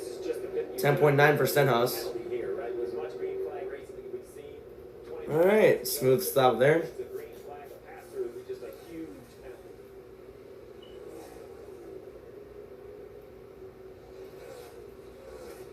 Rejoins right behind Chase Elliott, who's in 29th. There's Chase Briscoe, race leader on cycle at the moment. Pocono race winner has had some 9 top 5 finishes this season. It's been remarkable in his first season at Joe Gibbs Racing. 24 laps to go here for Chase Briscoe. Next time by, I'm predicting. If it is, let's go. But SVG is like 13 seconds back. Like, he's not going to be able to win this race, I don't think, unless something crazy happens. Logano and Hoster are on pit road now. Flag cycle continues here at Watkins, Glen. Paul Wolf's original plan coming into the day was to pit as soon as the window opened in stage 3, but he saw everybody else kind of doing that, so like he always does, doing something a little bit different for Joey Logano, deciding to pit here with 24 to go. 11.9 second stop, and this almost splits the stage in half. So yeah, I'm still expecting Briscoe to come in next time by on lap 68. Like off turn 7 on lap 68 as Suarez. Yeah, Busch is not having a good day at all. Suarez just plowed into him, it looks like. Well, you enter up the racetrack. Right, you enter, Jeff, because you have to leave the 8 rim off the right side guardrail, and you just get too low and you end up driving into that pothole, for not a better description. It's almost not enough room for too wide on a quarter entry. You have to really get a take. Kind of a nice camera shot right there, I can't lie. He's not very happy, right? He's just got run into. Is Yaley still on pit road? No, Eric Jones is though. In Austin Dillon. So cycling 23 to go. I think Bristol's gonna come in this time by when he comes back around turn 7. But now Eric Jones and Zane Smith are down per road. We'll see. Continues to climb. He's up as high as 5th right now. So it's Briscoe, Keselowski, McDowell, Gregson, and then Shane Van Gisbergen. Someone else came down. He's only running as hard as he needs to push his rear tires to stay in front of the 24. 23 laps to go here at the Glen. No, don't go to commercial. Don't go to commercial. He's about to come down. No. Keselowski's still just a second behind him. Come back. Oh my! I knew it. And all this will cycle through, and then we get down to racing to the checkered flag.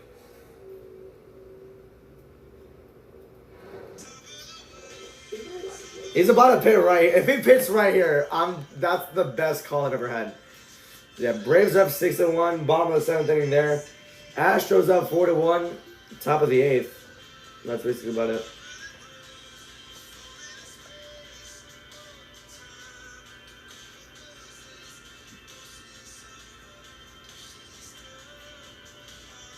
This car's effing terrible. That's what Blaney said.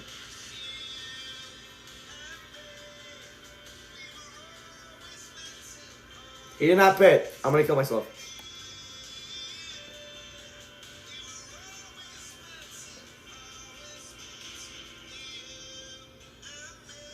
$20.36 might be our year. I'm hoping it is.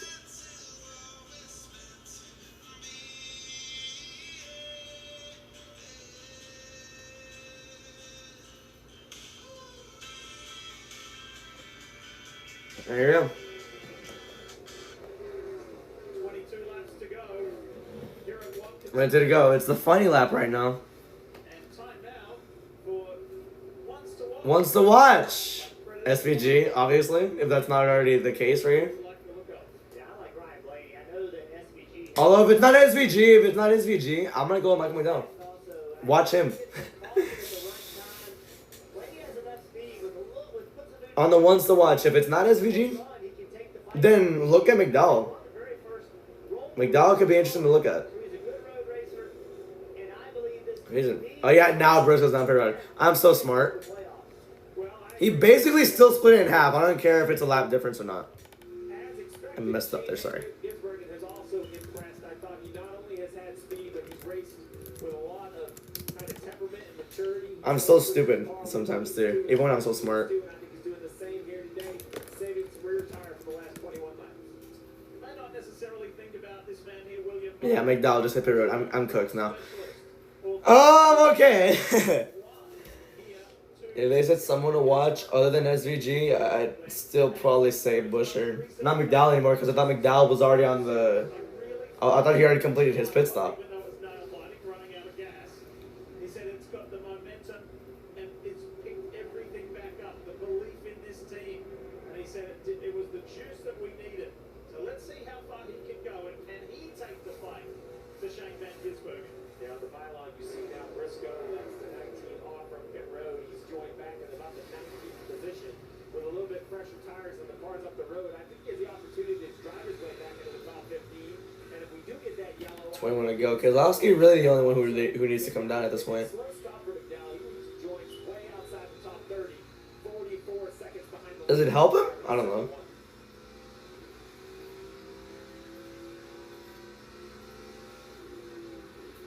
$20 to go here. He's still staying out.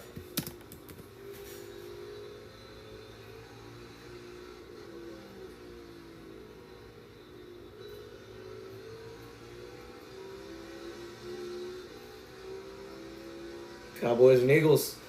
Thursday, September 4th. I cannot wait for that day, man. I cannot wait for that day. I don't even care if the Cowboys lose. I'm just happy to see football back.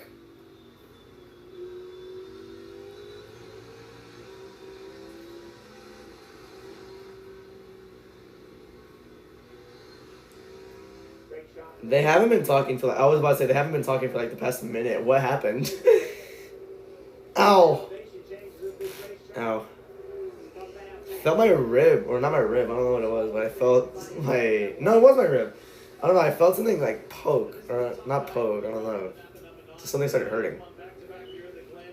4 road course races in a row in his career. This place is so special. Chase Elliott won Watkins Glen in 2018, 2019. There was no Watkins Glen in 2020. It was Kyle Larson in 2021. Yeah. And then 2022 was Kyle Larson again. And then 2023 was William Byron. And last year it was Chris Buescher.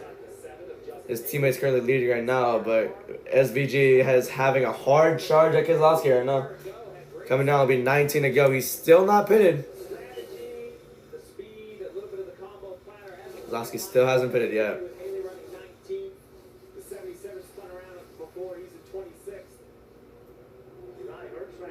Did the one just move the 10? Nah, I don't think he did. Riley Herbst in 14th? Is that what they're saying? Wow. I see him running for the Ross, too, so that's interesting. He is in 14th. All right, nice. Pretty good for Riley Herbst. Ty Dillon. Where's he at?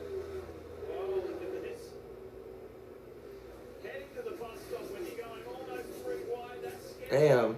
Someone got in the dirt there.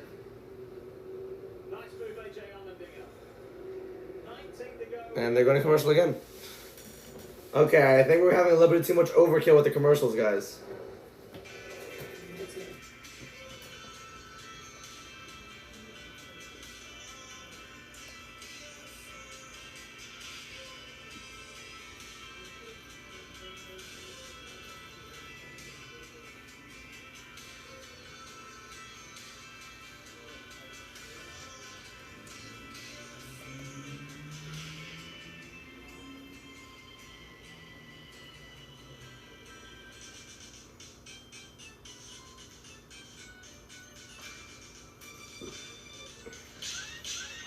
That's crazy.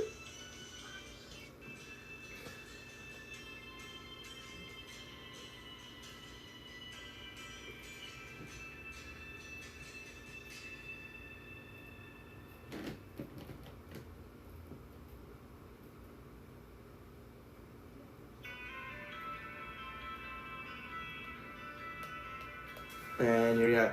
So this is a Stargate. What? There's a fit demo? Too bad. I don't want to listen to it.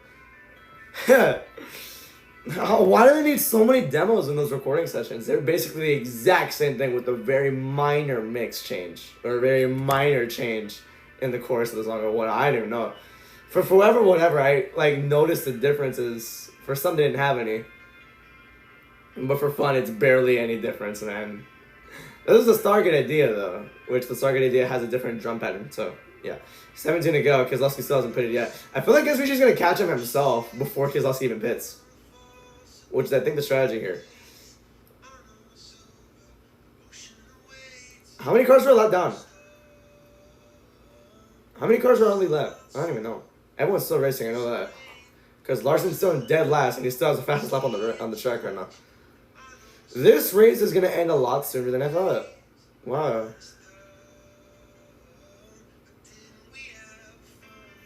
Unless a big crash happens and a caution comes up. We're officially at, like, we're only 2 hours in and we're already at the end of the race. Here's the jump pattern right here.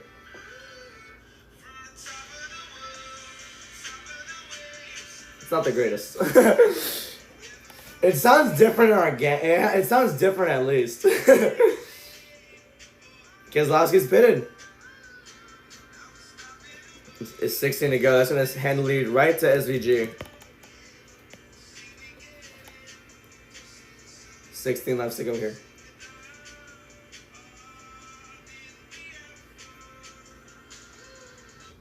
Bowling at the Glen returns, and so too does Brad Keselowski to pit road, Dave. Had to come in for this last splash of fuel for the day, and also tires. They know they're going to end up in somewhere in the 20s when they leave pit road, but they will have a tire advantage. We'll see how much ground Brad can make up. Now, Brad and White Page are expecting child number 4 back at home. Meanwhile, Joey Hansen this weekend, just in case Brad got the call a little bit early. Joey's an expert worldwide road racer hired by Ford Performance back in 2020 to help the development of the next-gen car for Ford. He's here this weekend just in case, but you know who else he's helped? Ryan Blaney, who runs up front, chasing down Van Gisbergen, Busher, and Byron, trying to make his way to victory lane. Blaney has been one of the best students for Joey Hand.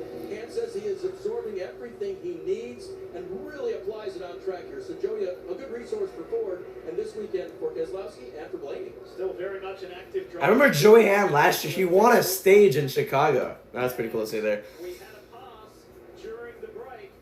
Take a look at this. Chris Busher. Busher just sent it in that bus stop. Braked very late, but was able to get the pass on William Byron. And off he goes. On the approach to the bus stop.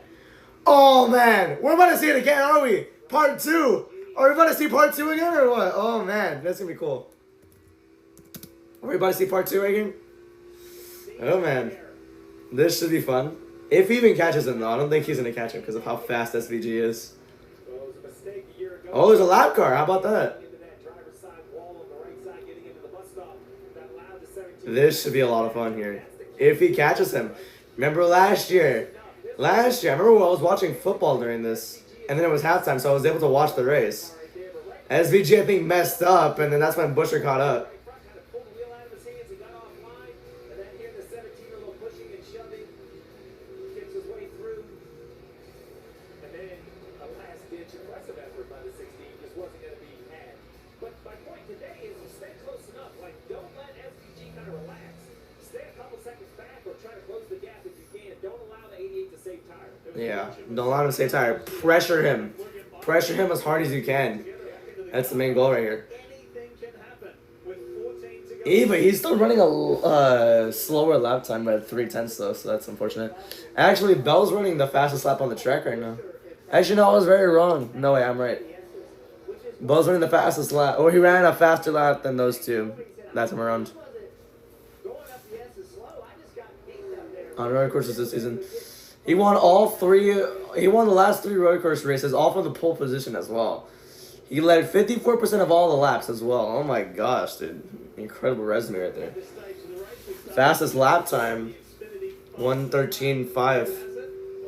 Fastest lap of the race was Larson on lap 11 when he came back. That was 1 minute 13 seconds. 0.2. I'm stupid at this one, it's hard.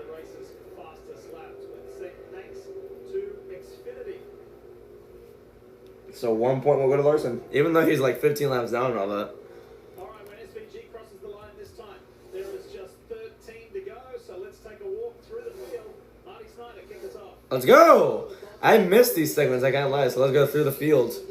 SVG just destroying everybody right now. He's up by 3 seconds. He's currently first. He started in second too, behind Blaney, but Blaney has fallen back to 4th here. His lowest was 23rd. That was during one of the stops.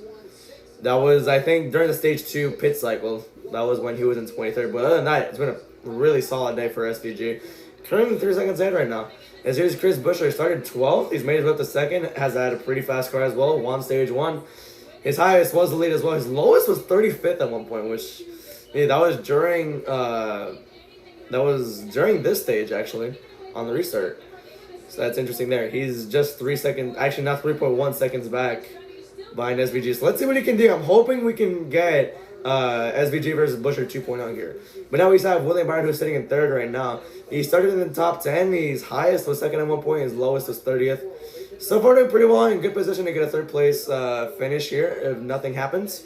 Won the 2023 race, so it'd be the 2023 winner is on track to finish 3rd. As here's Blaney here, started on the pole. He actually won stage 2 as well. He's currently in 4th place right now. He's in 29th right now.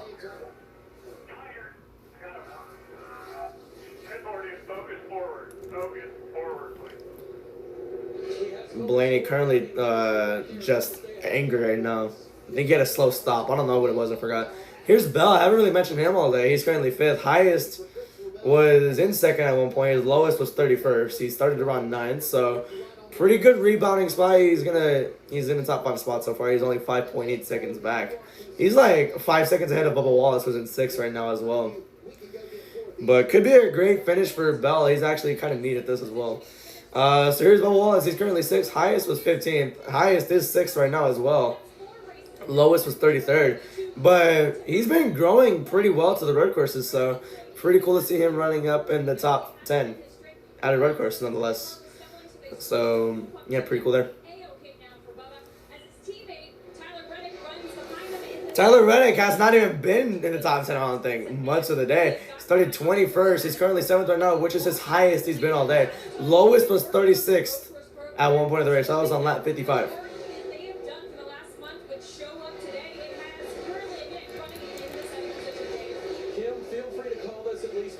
Daniel Suarez, all right. Daniel Suarez having a top 10 day. How about that? Started around 19th. Highest was 6th at one point. Lowest was 37th. Doing pretty good right now in the 8th spot. See if he can hang on to it.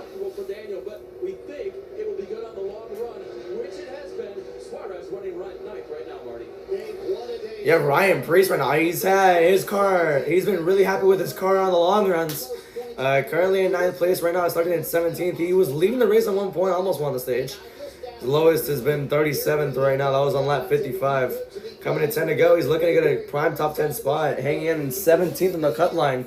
Minus 28.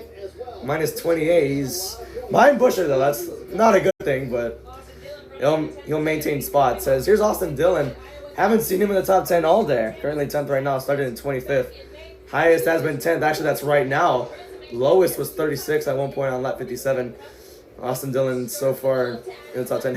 Like I said, just haven't seen him in the top 10 all race. See if he can get it now. 10 to go here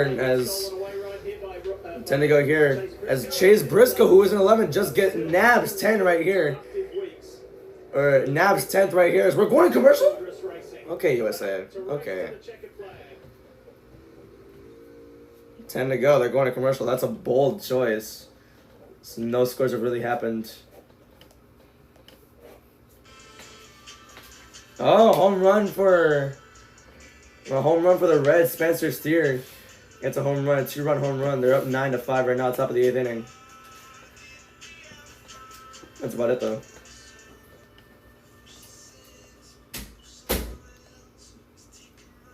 Let me just read notifications real quick. Driving a 21 car is off.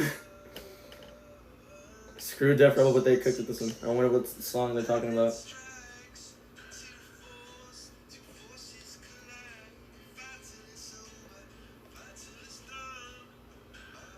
What did they cook with? This is Ethan Page's theme, right? No, it's Joe Gacy. Haven't heard Gacy's theme in a long time.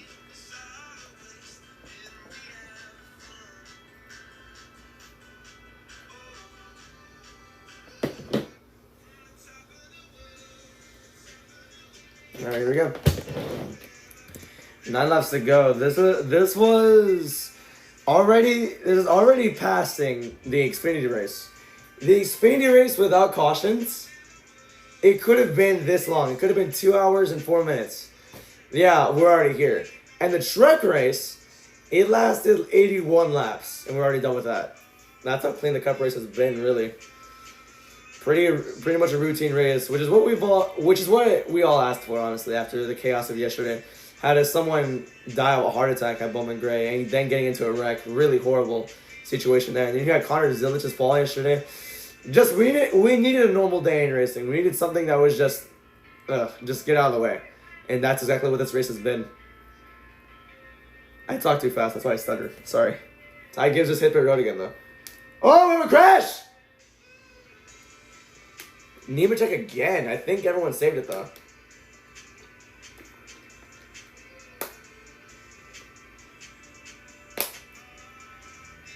Richmond is Saturday at 6 o'clock. Did not expect it to be a Saturday race. Friday looks like... There's a commercial for SmackDown, I know that, but I want to see how they do it.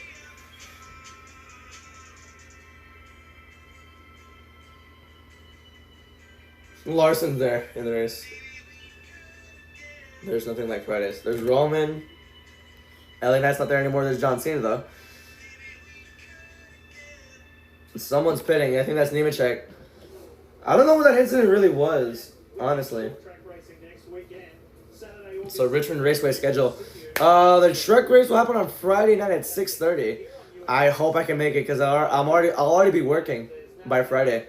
So yeah, I'm not gonna watch practice and qualifying. With the truck practice and qualifying and the cup was all on Friday. Meanwhile, the truck race is on Friday at 6:30. The cup race is on Saturday at 6:30, and that's about it for the racing weekend. Nemechek's on pit road right now. I don't think this is a scheduled stop either because I think he got spun or something. Something happened to him. Looks like Zane Smith might have punted him. That was a nice save though. That was a nice save. Props to Nemechek for saving the car like that. Oh no, he just lost it right in front of Zane Smith, but what a save that was, am I right? That was pretty cool.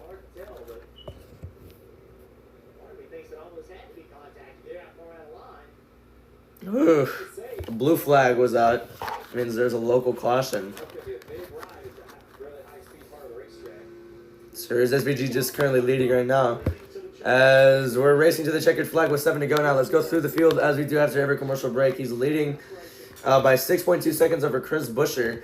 You have Ryan Priest in 10th, 23.7 seconds back. Riley Herbst in 20th, 33.7 seconds back. I'll update you when the ticker scrolls through. So yeah, Suarez up to 7th here. You have Cody Ware in 30th, 48.9 seconds back. Our last car on lead lap is Ty Gibbs in 35th right now, 72 seconds back. And Larson's in last, 15 laps down. JJ Gillies in 38th. 1 lap down though. He was the last car a lap down. So in total, you have 35 cars still on lead lap, and you have all of them still racing in this race. Been a pretty calm one as well. You only had 1 caution, and that was for debris. That's it. That's why this race has been so quickly done. 6 laps to go here. Yesterday when we interviewed him, I loved it. It's the line of the weekend. He said, "Imagine being me, just an oval track driver, only turned left my whole life, and now I'm chasing down this teammate." Keselowski has smoke, but he's coming down pit road. His tire. Just did that strategy where he was just hanging long, where he stayed out the longest, and now it's coming back to bite him in the ass right now. It's a flat tire. It's his reason for pit road, or for coming down pit road. Sorry, I messed up there.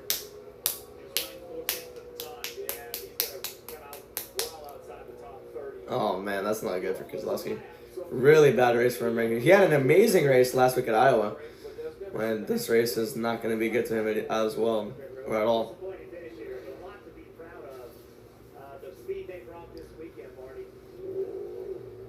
As Keselowski leaves pit road, let's focus up front on Shane Van Gisbergen. We talked about how he signed a new multi-year contract to stay at Trackhouse Racing. And I spent some time with him this weekend, and I said, why sign a new deal to stay racing in the United States? He said, man, I've been having the time of my life. Even with the tough lessons of the ovals, it's been fun. I really love learning. He said, I was at the point in Australia, and Lee, you know this, where I needed a new challenge in my career. I had done everything I could do in V8 supercars. For 15 years, I just needed something else. So the timing of Justin Marks' call for that one start in Chicago, I had no idea what it would result in, but this is the most fun I've had in racing in a long, long time. Yeah. In Cup Series history, the most consecutive road course wins. Jeff Gordon has 6. Elliott has 4. That was from 2019 to 2020. So yeah, here we are. Morissette was really good friends with Justin Marks. So you link the dots. Justin said, hey, I'm looking to do something pretty cool. And I don't think Cup won a Sonoma in 2020, right? Nah, I don't think they did. So everybody worked together. Coming to 4 laps to go, though. To win on debut on the streets of Chicago. And Shane himself thought that was going to be a one and done with the Project 91 part of Trackhouse Racing. That Project 91 has had some phenomenal world-class drivers come and racing the cars, but it's kind of taken a back seat now with a future, with some restructuring of the team that's taking place, and this guy we know is going to be in this seat for several more years. For the back of the field, Alex Baldwin, we talked about the strategy they have played today to get Alex Bowman plus 59 right now. Bush is plus 32 because he's in 2nd and Priest is in 10th right now. not going well for this team. They are bleeding spots all the way back to 18. Oh, that's not good. Oh, Bowman's losing spots. He's still plus 59, but he's losing spots. That's not good. His SVG has an 8-second gap right now. Oh my goodness, dude. Alex Bowman got 2nd for stage 1, 7th in stage 2. He's currently 18th right now. Got 13 stage points, but that's basically about it. As now Bell closed all the way in. He's gonna start battling with Busher at some point as he caught him.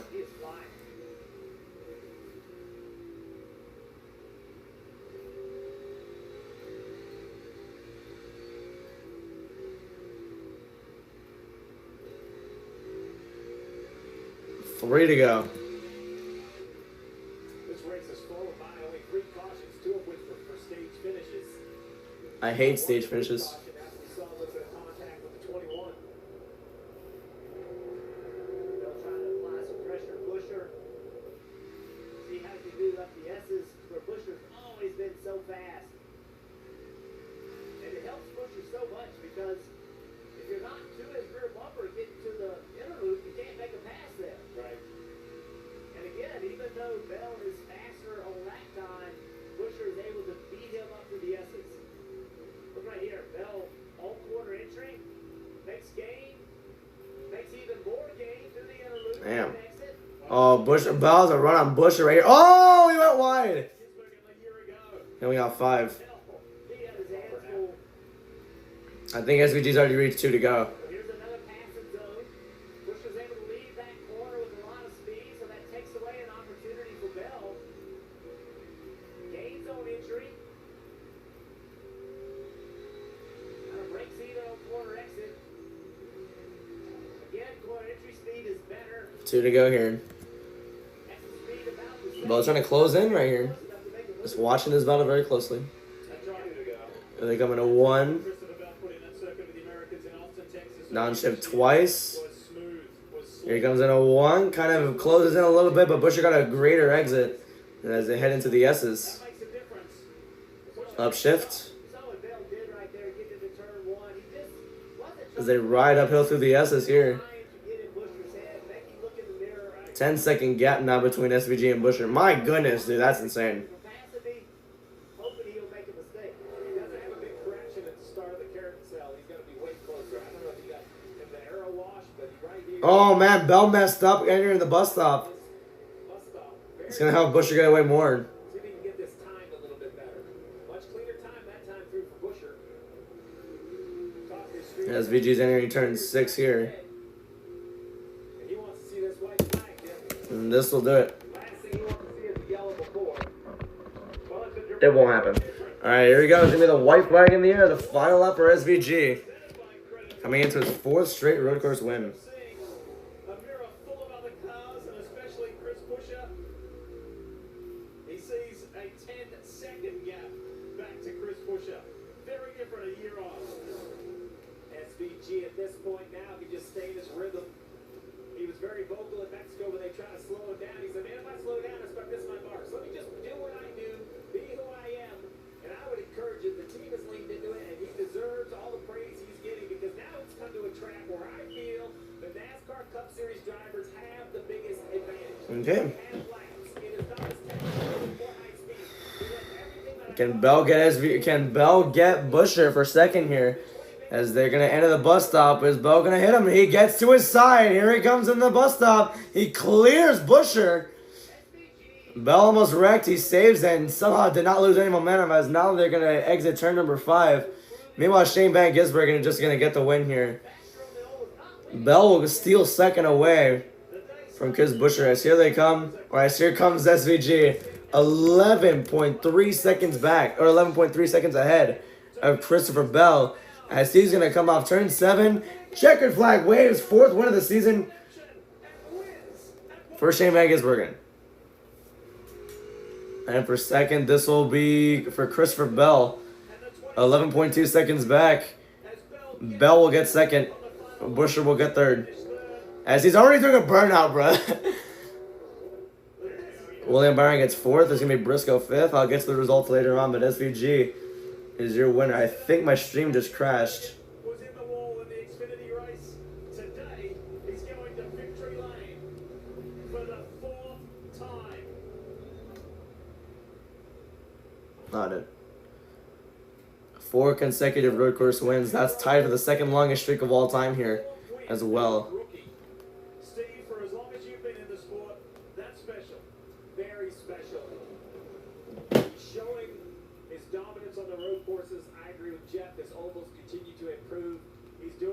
absolute humility. Every time he's asked, all he does is talk about how good his competitors are. He's very likable.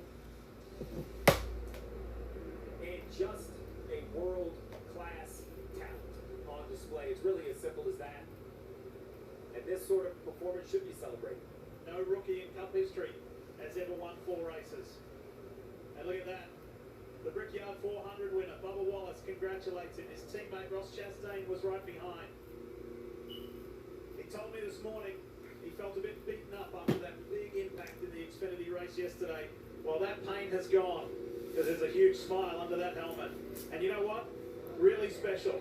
Shane lost his mum in recent years, and he hasn't seen his dad since Christmas.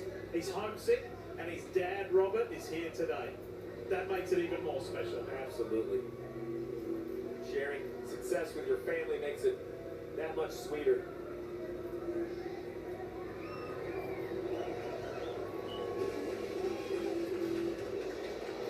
All of his rivals, all of his competitors, all of his peers know that he's got work to do on the oval, but they know how special he is here on his domain.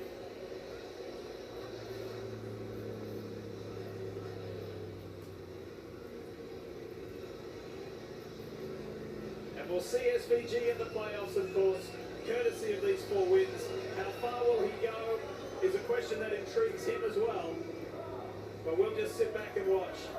Right now, though, it's time to celebrate.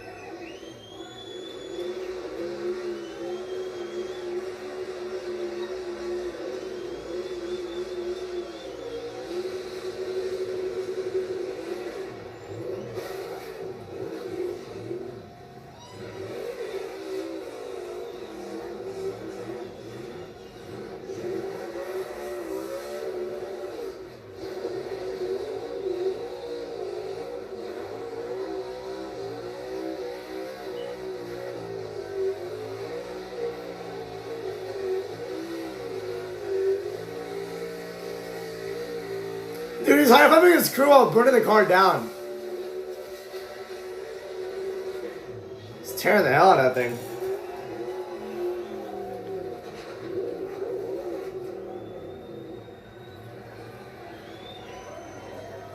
He tore the crap out of that, oh my gosh. It was high-fiving his crew while doing a burnout. That's such a boss move right there.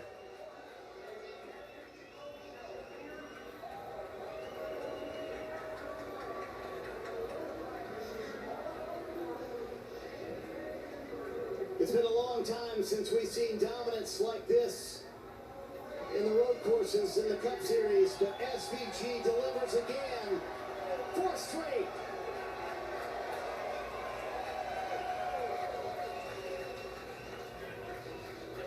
And of course, with every SVG win, there's a rugby ball involved, but the team hugs first.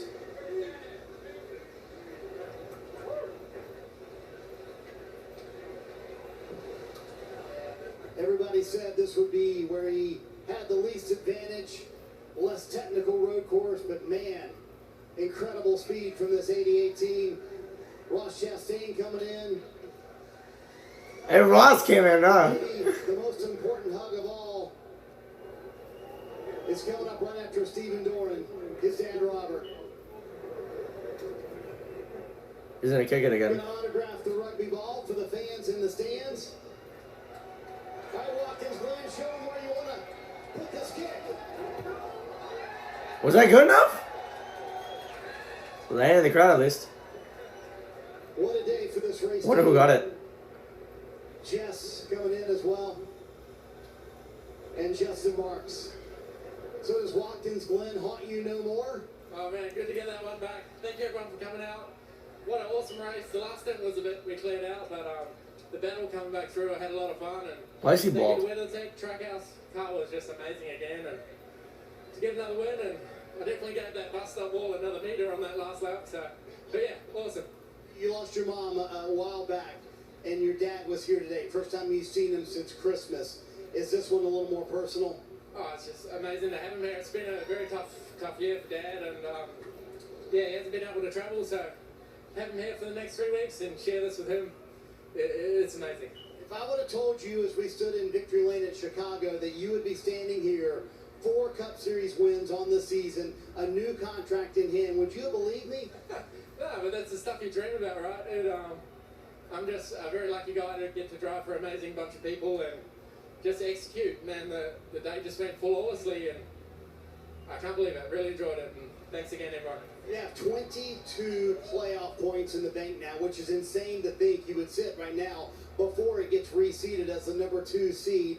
What can this team do in the playoffs? That could carry you into the second round where there is another road course. Yeah, who knows? But it ain't going to be easy, that's for sure. The first round, it's some very difficult left-handed tracks for me, but I'm getting better at it, and I'm enjoying myself, and it's a challenge, you know, but that's why we're here, and we'll have a proper crack. All right, SVG delivers here at the Glen. Finally, after coming so close last year, Lee, he comes through with a win. Pretty nice to see for SVG right there. Let's recap the race real quick. Let's go for our post-race report right here. Recapping the race, stage 1 was won by Busher, and then you had 1 caution come out the entire race. That was for Josh Berry spinning out, and that caused debris caution. So that was about it. You had Ryan Blaney win stage 2, and that's it. Those were the only cautions that happened. You had pretty much various pitch strategies, but nothing was going to top SVG winning this one. So yeah, let's go for the results right here. He ended up winning the race. Christopher Bell ended up with 2nd, 11 seconds back, which was insane. Chris Busher got 3rd, William Byron 4th, Chase Briscoe 5th, Ryan Blaney in 6th, Daniel Suarez 7th, Bubba Wallace and Tyler Reddick 8th and 9th, and Ross Chastain rounds out your top 10. AJ Allmendinger 11th, Eric Johnson 12th, Ryan Preece in 13th, Joe Logano 14th, Austin Dillon 15th, Austin Cindric in 16th, Zane Smith in 17th, Carson Lewis in 18th, Michael McDowell 19th, and Alex Bowman rounds out your top 20. Noah Gregson in 21st, Kyle Busch in 22nd, Ricky Stenhouse 23rd, Riley Harrison 24th, Danny Hamlin in 25th, Chase Elliott 26th, Justin Haley 27th, Todd Gillen 28th, Cody Ware 29th, and Ty Dillon runs out your top 30. Brad Keselowski 31st, Jonathan Nemechek 32nd, Ty Gibbs 33rd, Cole Custer 34th, Josh Berry 35th, Catherine Legg a lap down in 36th, Josh Willicke 37th, JJ Yeley 38th, and Kyle Larson 39th. He finished 15 laps down and got the fastest lap of the race. So yeah, pretty cool to see there. Everybody finished the race as well, and 35 of them finished on lead lap. Meanwhile, for baseball, you had the Twins win in 11 innings, 5-3. The Reds are up 9-6 in the bottom of the 8th inning. Astros win 7-1. The Braves win 7-1 as well against the Marlins. And the Athletics are about to win against the Giants right here. So, yeah. They're about to win here. Meanwhile, the Tigers are up 9-5, top of the 9th inning with 2 outs. And then you have the White Sox up 6-4 against the Guardians in the top of the 8th inning. And then the Mets are beating the Brewers 6-5. Yeah, some of these games are about to end right here. So, yeah. I'm surprised the race ended as early as it did, low-key. I thought it would be kind of a little chaotic for some reason. Luckily, it wasn't, so luckily it was just a normal race, so that's a good thing. That's a good thing here, isn't it? That's about it. This was the only calm race of the weekend, too. I'm going to have to watch the truck highlights so I can get my video with the right facts and stats and all that, but yeah. SVG a 4th win this season on the road courses, so yeah. Pretty insane how he's become the GOAT of road courses lately, which makes me terrified of him. I don't know. But that's going to do it for this one, everybody. Thank you for watching. See y'all tomorrow for Raw. Have a great night. Goodbye.